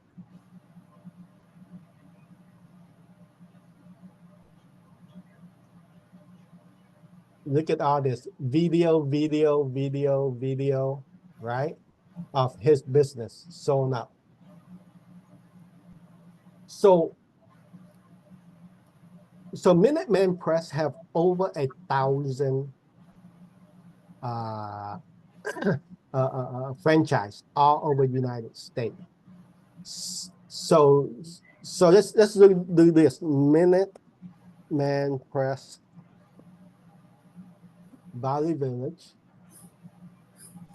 Okay, and take a look at his brand. Him showing up, him showing up, him showing up, him showing up, him showing up, right? His brand is very strong, and the video and everything. The images, his brand show up.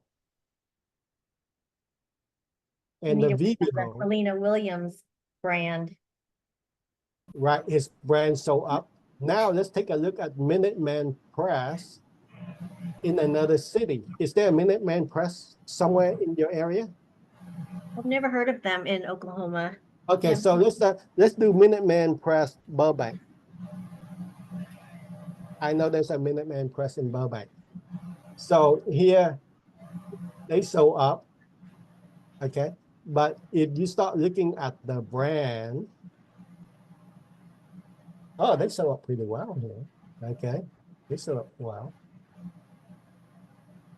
So since we have you for a little bit longer, Selena and Jen, do you have any questions for Locke to like take advantage of his time right now before we, end the Um, call?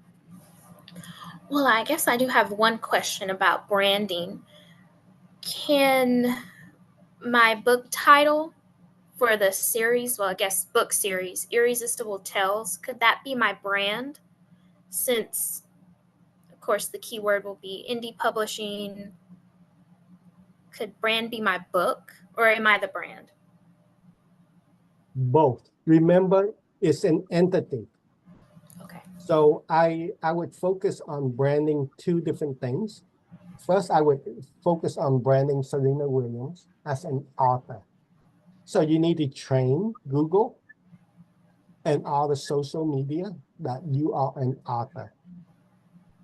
And this is the book that you will be writing about. Okay. So you need to give it your background and the inspiration you had to writing a book or whatever the thing may be. So give it enough substance so that essentially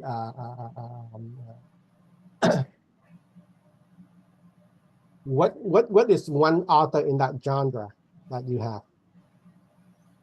Ooh. Well, one thing I could think of, well, he's a horror novelist, but Stephen King. Who? Stephen King. Stephen King. Oh yeah. His brand is so up really well. And then you got R.L. Stein's Goosebumps. He's pretty big. Okay, so that's what I would do is I would go and look at the various different author in your genre and study how their brand is shown up and how Google is essentially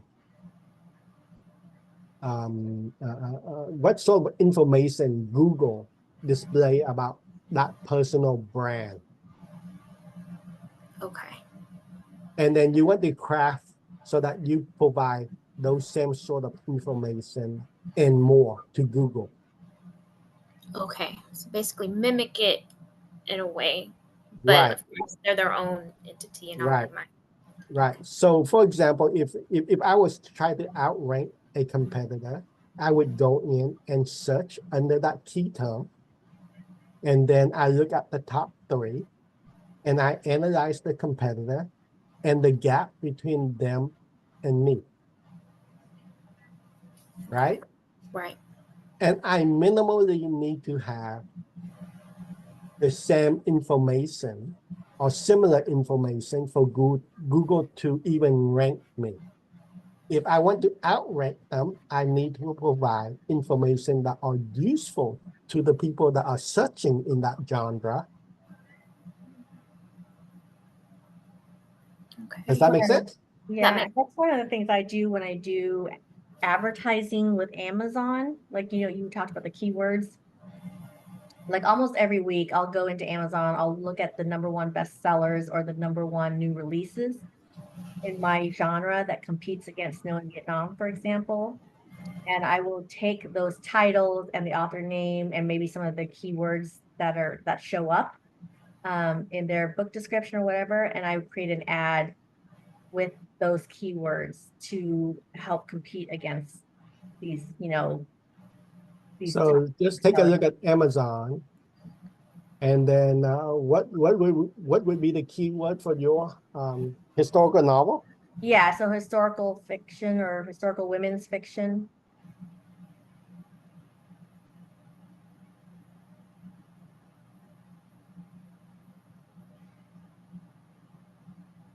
Book. Yeah. Okay, so immediately you see the sponsor right here.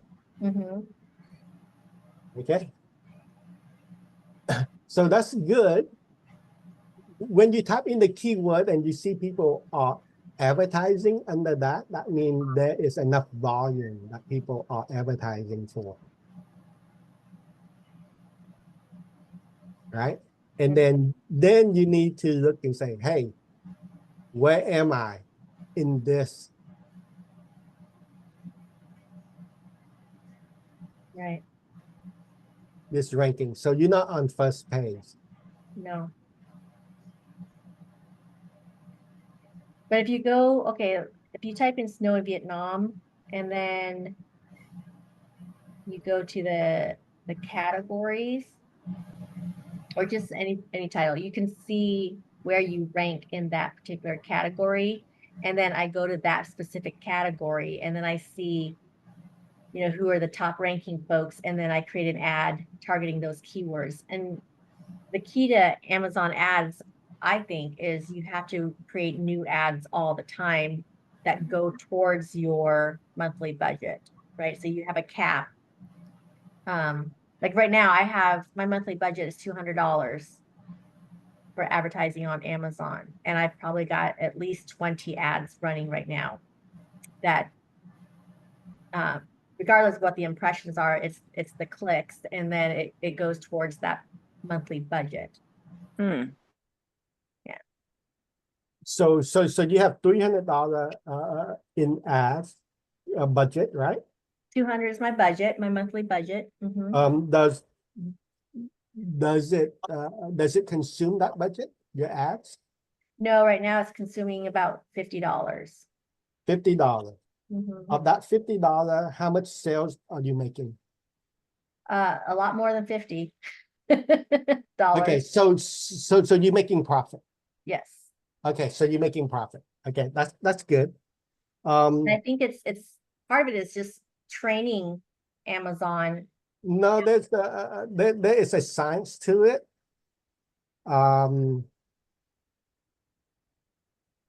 There is an SEO program that can essentially give you what the high volume keyword is. Right now, you are playing guessing game.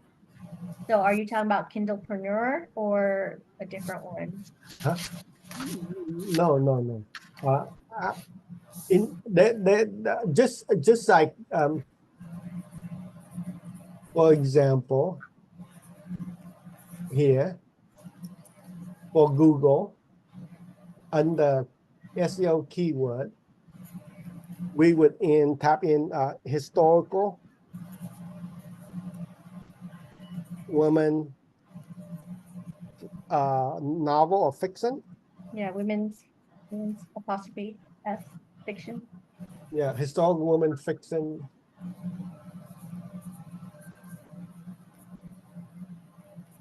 Okay, so it would tell me, hey, these are the different keywords and the volume.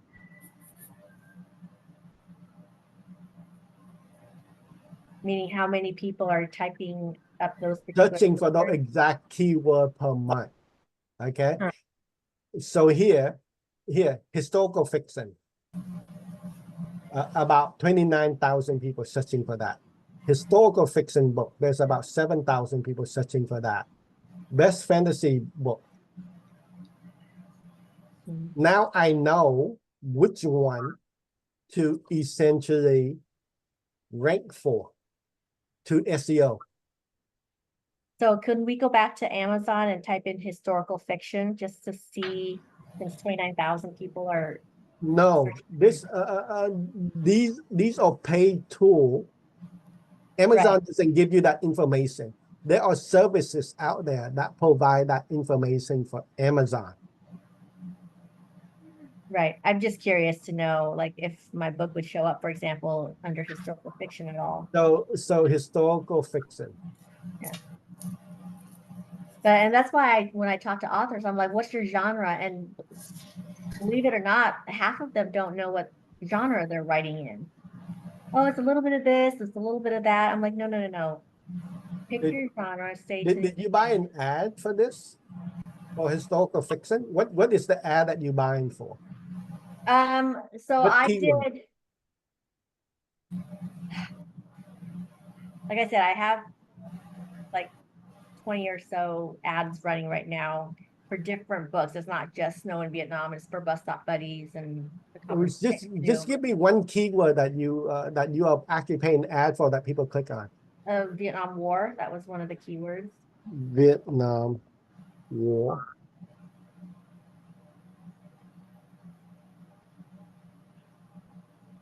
Okay.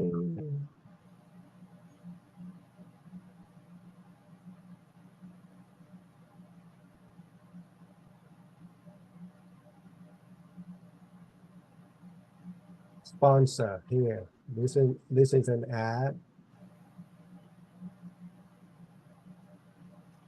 This is an ad. This is an ad. Clearly snow in Vietnam's not there, so I'm striking out here. There's snow in Vietnam. It's not here. It's an ad.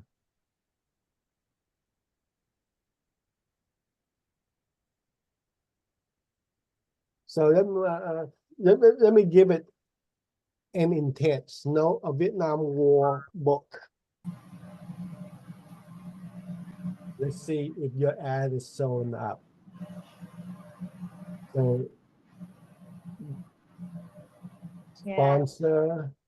So one of the things I also learned is like you need to like refresh like weekly, which I haven't done for a while actually, but it helps to train Amazon and give it some attention when they're like, oh, fresh blood, like new ad. You shouldn't have to do that if you set up your ad correctly. Mhm.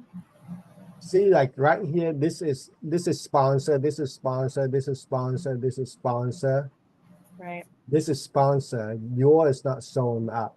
So something you are not setting up right here. So are you saying once you buy an ad like that, it should be set up to where it automatically pops up in that sponsored section? Yeah. Okay. You know how ad work, right? I mean, I don't. Just I don't because know. you buy an ad, it doesn't mean that you will show up. Okay. So when you buy an ad, you buy a keywords, and then you set a bid value. Correct? Mhm. Okay. How much you're willing to pay for that keyword when people click on it. My bid's at 39 cents, I think. Okay. So different author bid at different value.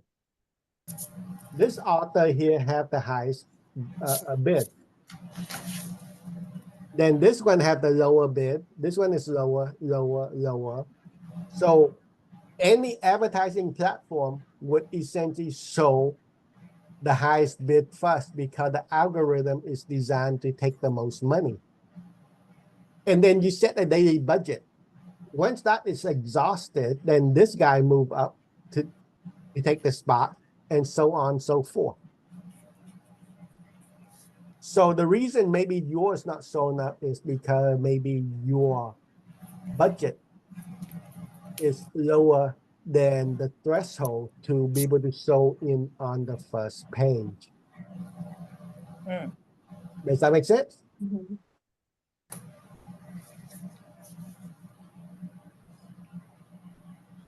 So what if you typed in boat people? I think that Boat was one of people. my keywords. And we can take a look at, competition from like Jen's books or Selena's books too, and see what that comes up So boat with. people.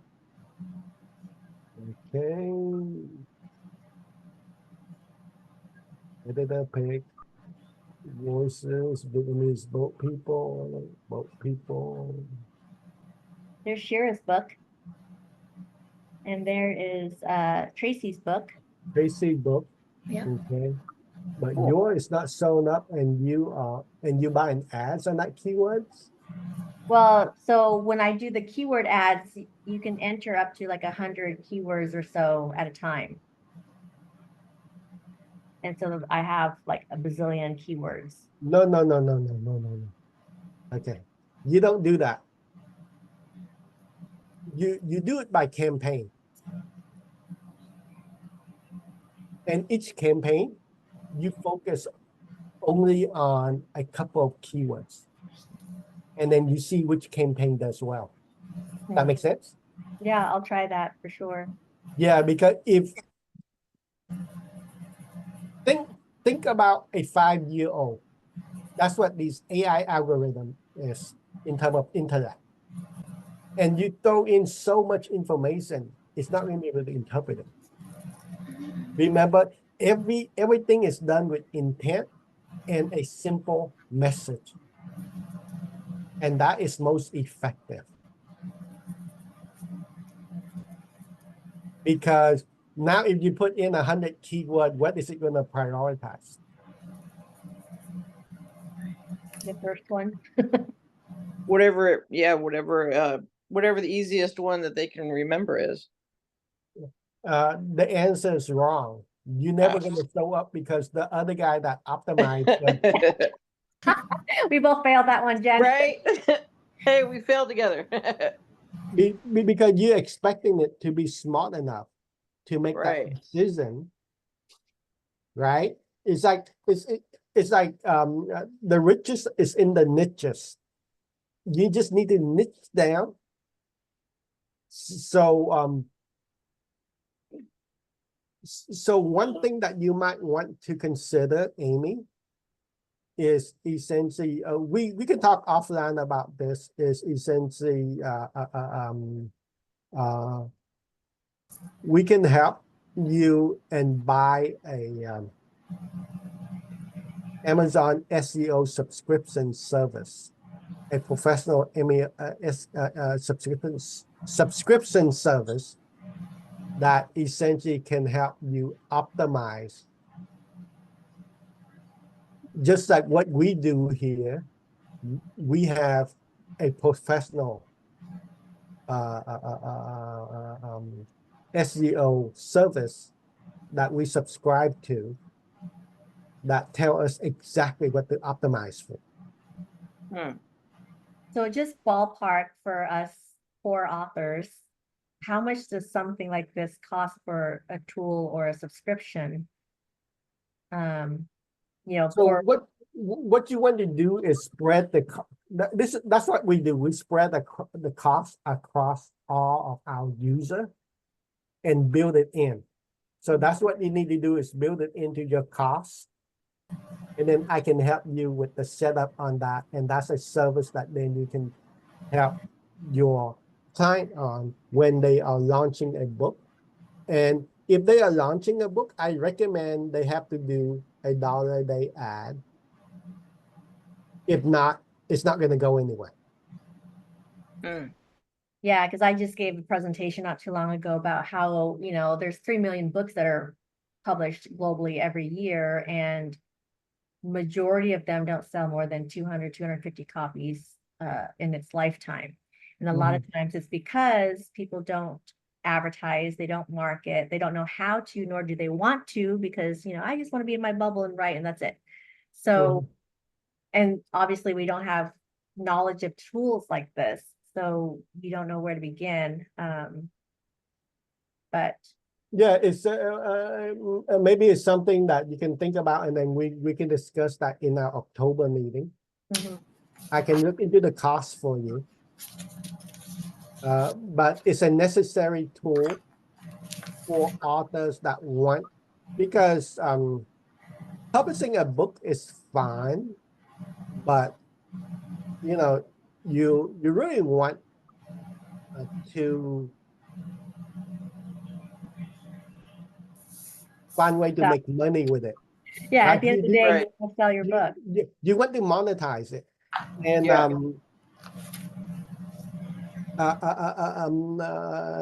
the 3P: publish, promote, profit. I like that. Yeah. Okay. And then every author should be thinking about, how do I make $1 million on my book? Right? The double comma club. If they are not thinking like that, then the mindset is incorrect, because they're going to be this frustrated writer that cannot afford your service. Does that make sense? That makes sense. Okay. Because my client don't mind paying me $10,000 a month, because if they stop the SEO, they lost $6 million last year by stopping the SEO. That's how powerful it is. Okay. So the value is there. And especially on Amazon, the SEO on Amazon is extremely easy compared to that of Google. But remember, unless you understand your niches, you will not be able to make $1 million selling book. So think of book as a way to build other businesses, right? The book is your lead magnet to give away and promote other services that you are offering. Does that make sense? That makes sense. Yeah. So what would Selena's book, Irresistible Tales, be a lead magnet for in terms of your business? So let me see here if I can. Like Jen's, I can see her book as a lead magnet for speaking engagement and So here, okay. Here's what I call a value ladder. Okay. You come out with a free magnet, a lead magnet, free offer, or something that is just too good to be true, and you only focus on selling this. Then once they have you and you have them and they trust you, you have your nurturing sequence and whatever, then you have other offer. Like for example, Amy, you have all of your swag in here, right? In terms of the free offer, you essentially give them a free chapter on audio that they can download and they get interest enough. Let's just say let's take Selena and essentially how we would do this. She would have her book. She would have a free chapter for 3 chapters. Give them 3 chapters to read to get engaged in and get committed, whether it's a PDF or an audiobook. Okay. Right? And then, hey, a high percentage of the people are going to buy the book to finish it. Right? You don't want to be left hanging. Right. If you are a good enough author, you would make sure that they want to read on at the end of that 3rd chapter. They need to find out what happened next. Right. Right? Right. Okay. And then you have all these little swag related to the books and the characters and all that you can essentially come in, right? And then you say, hey, the bullseye offer may be, hey, a workshop, one-on-one workshop with Selena Williams for $5,000 on how to write science fiction book. You see what I mean? Yeah. What are the rules to writing sci-fi? You know, how do you develop your characters? What's the cliffhanger? And then here is a $1,000 offer for a speaking engagement. You see what I mean? Based upon a $9.99 book. So you have your free, you have the book, you have the swag, you have the speaking engagement. So you would target school with aspiring young writer and how to begin. Okay. Then here you would have a one-on-one workshop where you spend intensively in guiding them on how to write the book. You see what I mean? Now you have $1 million author and a path to it. And you can buy your author copy for $2 or $3 and handing it out left and right. Marketing yourself. That's very true. Because once you get to that publication stage, you can buy your author copies of your books, and they're going to cost between $3 and $5, depending on how, you know, big it is, what the trim size is, how many pages, blah blah blah. But pretty affordable. Why in the heck is an old man like me that focus on local SEO the coloring book. These are free lead magnet that I give out at networking meeting with my logo on it. People keep it, and essentially it's a relaxation tool. But every time they think of me, they say, "Wow." Let me ask you this. If I wanted to do an adult coloring book, Uh-huh. A, would that be considered low content? And therefore, I don't need an ISBN number? No, I have an ISBN number. Right, but like for Amazon, I think low content books, and the definition of low content might change, but low content books usually don't require an ISBN number. Is that correct for print editions? Mine has an ISBN on it. They assign it to you when you do it to KDP.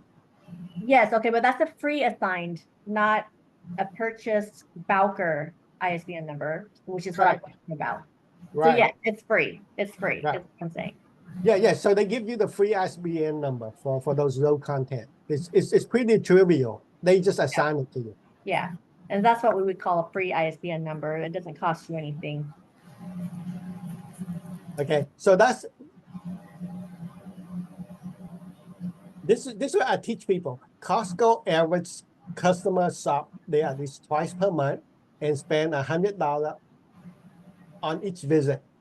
Costco more than 875 warehouse around the world brought in 237 billion in sales.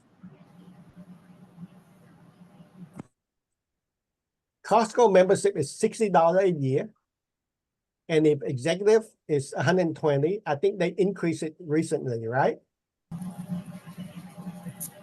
What is their lead magnet? The $1.50. The $1.50 hot The dog. hot dog. Yes, that never changes price. This is pure profit. $60 a year membership, $120 a year membership, and $200 per month. You start practicing value ladder for businesses, stuff that you do or see around. This is the easiest sales. You have to get people to trust you before you never start out meeting a guy on the street and say, "Hey, would you marry me?" Of course not. You know, you have to wine her and dine her. It's the same concept.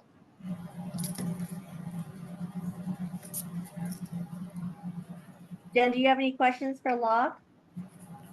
No, I don't know what questions I don't know yet, but there's a lot of really good information that What is your book on, Jen? so it's kind of a memoir, self-help, coming out of addiction and being able to live life again, is what the story's about. And Okay. so I'm one of those ones that Amy said, yeah, what genre are you? And I was like, I have no idea. It's self-help. Yeah, pretty much. Self-help and addiction. So actually, that actually does really well with the value ladder and the speaking engagement. That can be very profitable. Yeah. And oh, I remember now. Amy introduced us through email, but I got so busy I never responded. On the website, correct? Yeah, I think so. Yeah. Okay. I'm glad we met. My apologies. Yeah. No, you're fine. I'm brand new into all this. I'm still it's still a weird concept to say that I'm working on a book, but I think that I think that I can make myself and Amy a lot of money with this endeavor, and also I think I can help a lot of people with just with the story. So a lot of good is going to come out of all of this. But yeah, definitely. Yeah, I can see it. I can see it. This is one of those. If you market it right and approach it locally, You just build on it. Okay, so I have one question with that. So, I'm actually like, if you talk about location, um, I really want to focus on the whole Oklahoma thing because it's based on the fact that the Oklahoma City bombing was 30 years ago next year. But I myself am I'm actually located in Portland. So Portland, how do I? Oregon? I'm sorry. Portland, Oregon? Yes. Okay. So how do I? Um, so how do I basically, you know, um, Is how do I make that work? is the book about Oklahoma? Yes.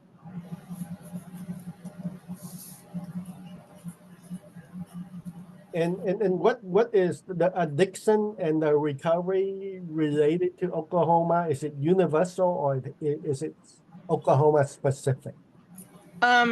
So it would probably be more of a universal. It um, just a short version of it. I helped identify the victims of the bombing.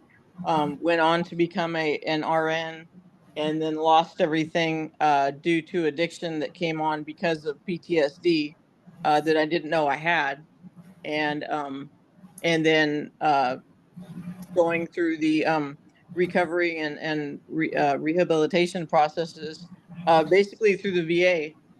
And So, so what then is your tie to Oklahoma? my tie, I was in the Oklahoma National Guard. So you were living there. Yeah. And then I actually, yeah. So I spent about 20 years in Oklahoma. So um, both as an RN, as and also working in the National Guard, but then also living on the streets. Okay. So my recommendation is this: focus on the universal theme Okay. of addiction and recovery and all that. And then in terms of trying to go local, it's always easier to go local where you are living at. Okay. Okay. And then you can extend it over to Oklahoma because it happened in Oklahoma. So the two locations I would focus on would be Portland, which is where you are, and whatever city in Oklahoma that is at, so that it it has to dominate locally Okay. before you can get any traction. Right. Um, and then think about what people would search for, Okay. and and you want your brand to appear in that search. Okay. Does that make sense? Yeah. Yeah. So for example, I don't even market in Simi Valley, which is close to where I live, but auto body. This is the niche: auto body shops, uh, digital marketing. I can't spell Neither can I. marketing Simi Valley. Okay, and here, so here's something I post on Facebook. Show up in Simi Valley, auto body shop. Here's that old man that I does. Here is the auto body shop character I created. Oh, okay. You see what I mean? So Google Yeah. start to feed it into that particular niche the vertical that I want to be in, Mm-hmm. or digital marketing in Simi Valley. And guess what? Mediavine Corp is a category. You see the power Nice. of branding? Yeah. So think about the niche that you want to be in and focus on that niche since I'm in the area, Google know, and Google gonna feed it accordingly. Does that Okay. make sense? Yeah. Of course, if I do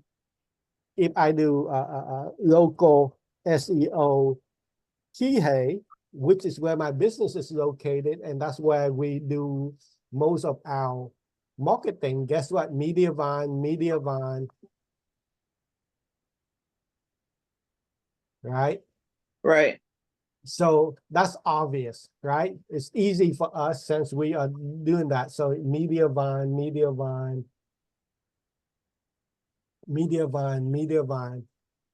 and we so you can always Google yourself or Google the terminology and see if Google understand about you and your entity, it will show it. If it Okay. doesn't, then you have to train it. Okay. And you have to train it so that it become you become the major category Right.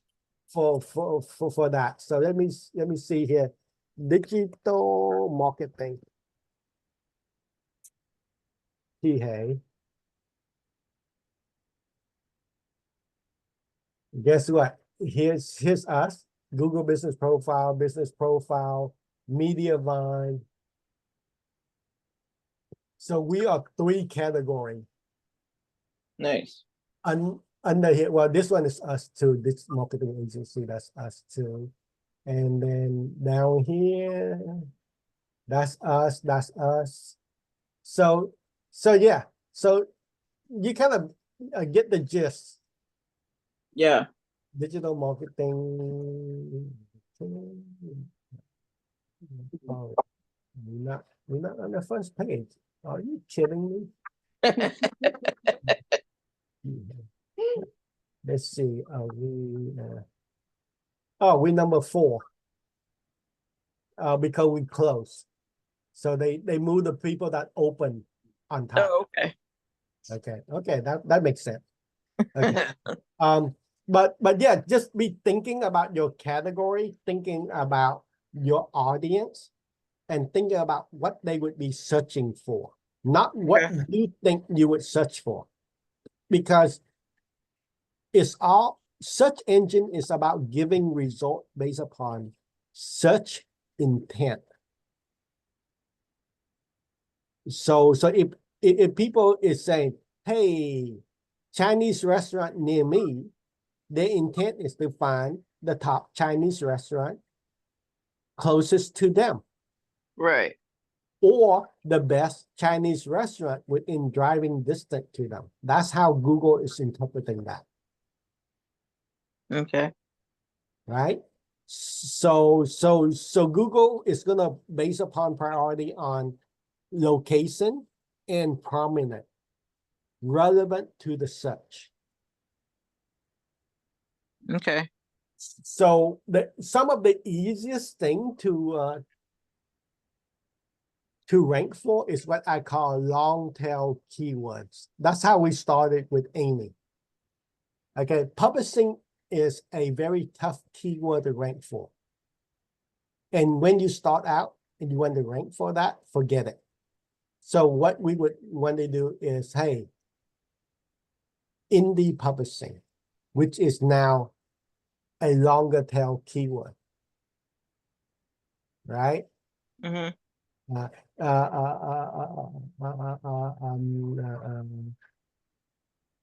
So like for me, it could be, instead of like just self-help, it could be like um veteran self-help or veteran recovery. Right. Okay. So because if you put in self-help, that is too broad of a keyword for me. Right. Right. Just self-help is just not but if you would say, hey, Self-help credit union, Federal Credit Union. All right. addiction self-help. Okay. So you need to start looking and see who's ranking Okay. for those keyword and the intent. And then how would you rank for that? Addiction self-help book is gonna throw up a bunch of Amazon result. Maybe not yet. What about veterans? Like she said, um, like US veterans or something.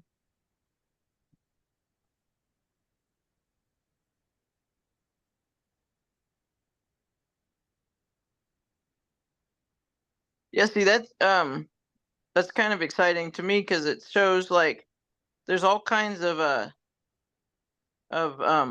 you know resources as far as places to go, but there's not a lot of books that have been written by people like me. Yeah, and you could find your niche maybe because Okay, this so is a here's veterans a book addic- for veterans. You know, it right. could be. Yeah. So here the book starts to show up if you add book to it. Okay. And then see Amazon is advertising here on Google. And that's the thing, because if you are ranked on top or if you run advertising, Google will advertise you on, Amazon will advertise you on Google. Nice. Yeah, I mean, there's a lot of books for addiction and stuff like and recovery and that kind of stuff, memoirs. But I agree with Locke that if you are trying to go, you know, the riches are in the niches, then really focus your talk to veterans maybe because you have access to military bases and God knows, you know, veterans have a lot of PTSD and trauma that they deal with. I don't know that I'm just thinking out loud, but Yeah, you would have, you shouldn't have any problem getting engagement with veteran organization just to speak, and initially just speak for free to kind of hone your message. Yeah. And then I'm going to show you something here that I teach my paying client. Is essentially, so you're going to generate leads, right? And pass it through the funnel and get the sales. The way to do that is you need to have your strong brand, your channel, your lead magnet, the funnel, and then the automation. So I'll give an example of what I do in terms of getting leads. I give education seminar like what I do now, right? And I give them free book on how to do personal branding. you know, I keep telling And, myself I need to write a book about self-publishing. right. And then guess what? When they go on to my so here's my funnel. I give away the book. They click on it. I have the information on how to set up a Google business profile. Now I send them an email and say, well, welcome, blah, blah, blah. If you want to optimize your business profile, you need to set up. If you want to get this book on how to optimize it, now that you know how to set up, if you want to optimize it, you need to set up a one-on-one with me. And afterward, I will give you the book. You see what I mean? I forced that right away onto a one-on-one by giving them something of such great value that they would have to go in and get that. And here it is, the nurturing secret one-on-one appointment. I assess if there's a good fit for them to proceed. If not, then thank you. Right? That's the funnel. So when you are networking and when you are there presenting or whatever, make sure you have for the funnel to pull them into your CRM or your networking or whatever the thing may be, and you build up your pipeline. And then you determine whether they fit or not.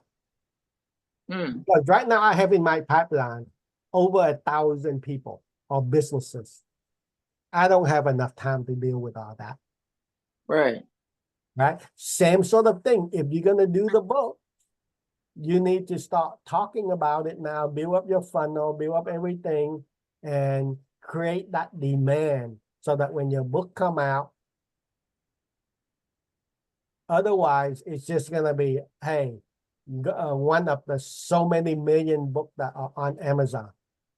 Right. Yeah, you can do really well with this. And there's just so much material to talk about on that. And yeah. Just out of curiosity, Log, how much do you charge your clients for one-on-one with you? It range. The minimum we go now is like $1,000 just to get time with me anymore. Cool. And it's probably cheaper for them to go like on become a client, become like a baseline client as $1,000 a month. And then of course, as a client, they have access to me, which I don't tell them that. That's what I tell my authors. It's like, okay, if you sign with us, you can have full access to me. But if you don't sign with us, I charge you $60 an hour. Not 1,000 like you yet, but it's like one of those things where it behooves, I guess, people to do a subscription. Am I right on that? Or yeah. Because I have some client that pay $5,000 now. Wow. Well, because the mindset that I changed them from not knowing what to do to become like a $10 million business, it's more than what $5,000 now. Oh, absolutely. Yeah, I can see that. right. Yeah, that's really cool. Yeah. So it's we turn down client that bring in project to us like $40,000-$50,000 project. We just like that's not the vertical we want to be in. We don't want to get distracted by that because we're focusing on trying to scale a $30 million business. We don't want to get distracted by a $40,000 project. And yet you guys are here to help the little guys compete with the big guys, which is what I am so grateful for. And why it's such a valuable partner for us, That's our commitment to you from day one. And I want to keep our promise that we made to you.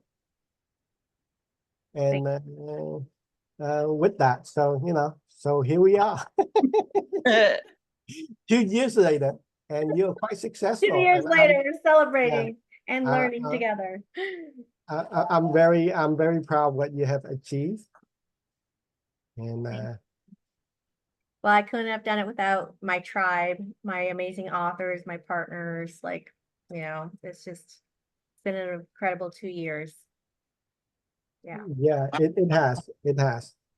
I'm gonna have to run here, and so it's been great touching base with you again, and I look forward to seeing you in October. Yes, thank you so much. I can't wait to see you in October. I'm actually going out to California, guys, to have some fun with the Mahjong sisters, but then also to meet up with Locke so I can suck the knowledge out of his brains and learn some more. But anyways, thank you so much. I know we scheduled for an hour and I built in 30 minutes for going over, but this was extremely priceless and invaluable that we had Locke's time with us for the past hour and a half. So anyways, thank you all. And I'll see you guys on social media and in person and in California. So yeah. good one, Okay. everyone. Take care. You guys. Bye-bye, Appreciate everyone. it. Thank you. Bye. Bye.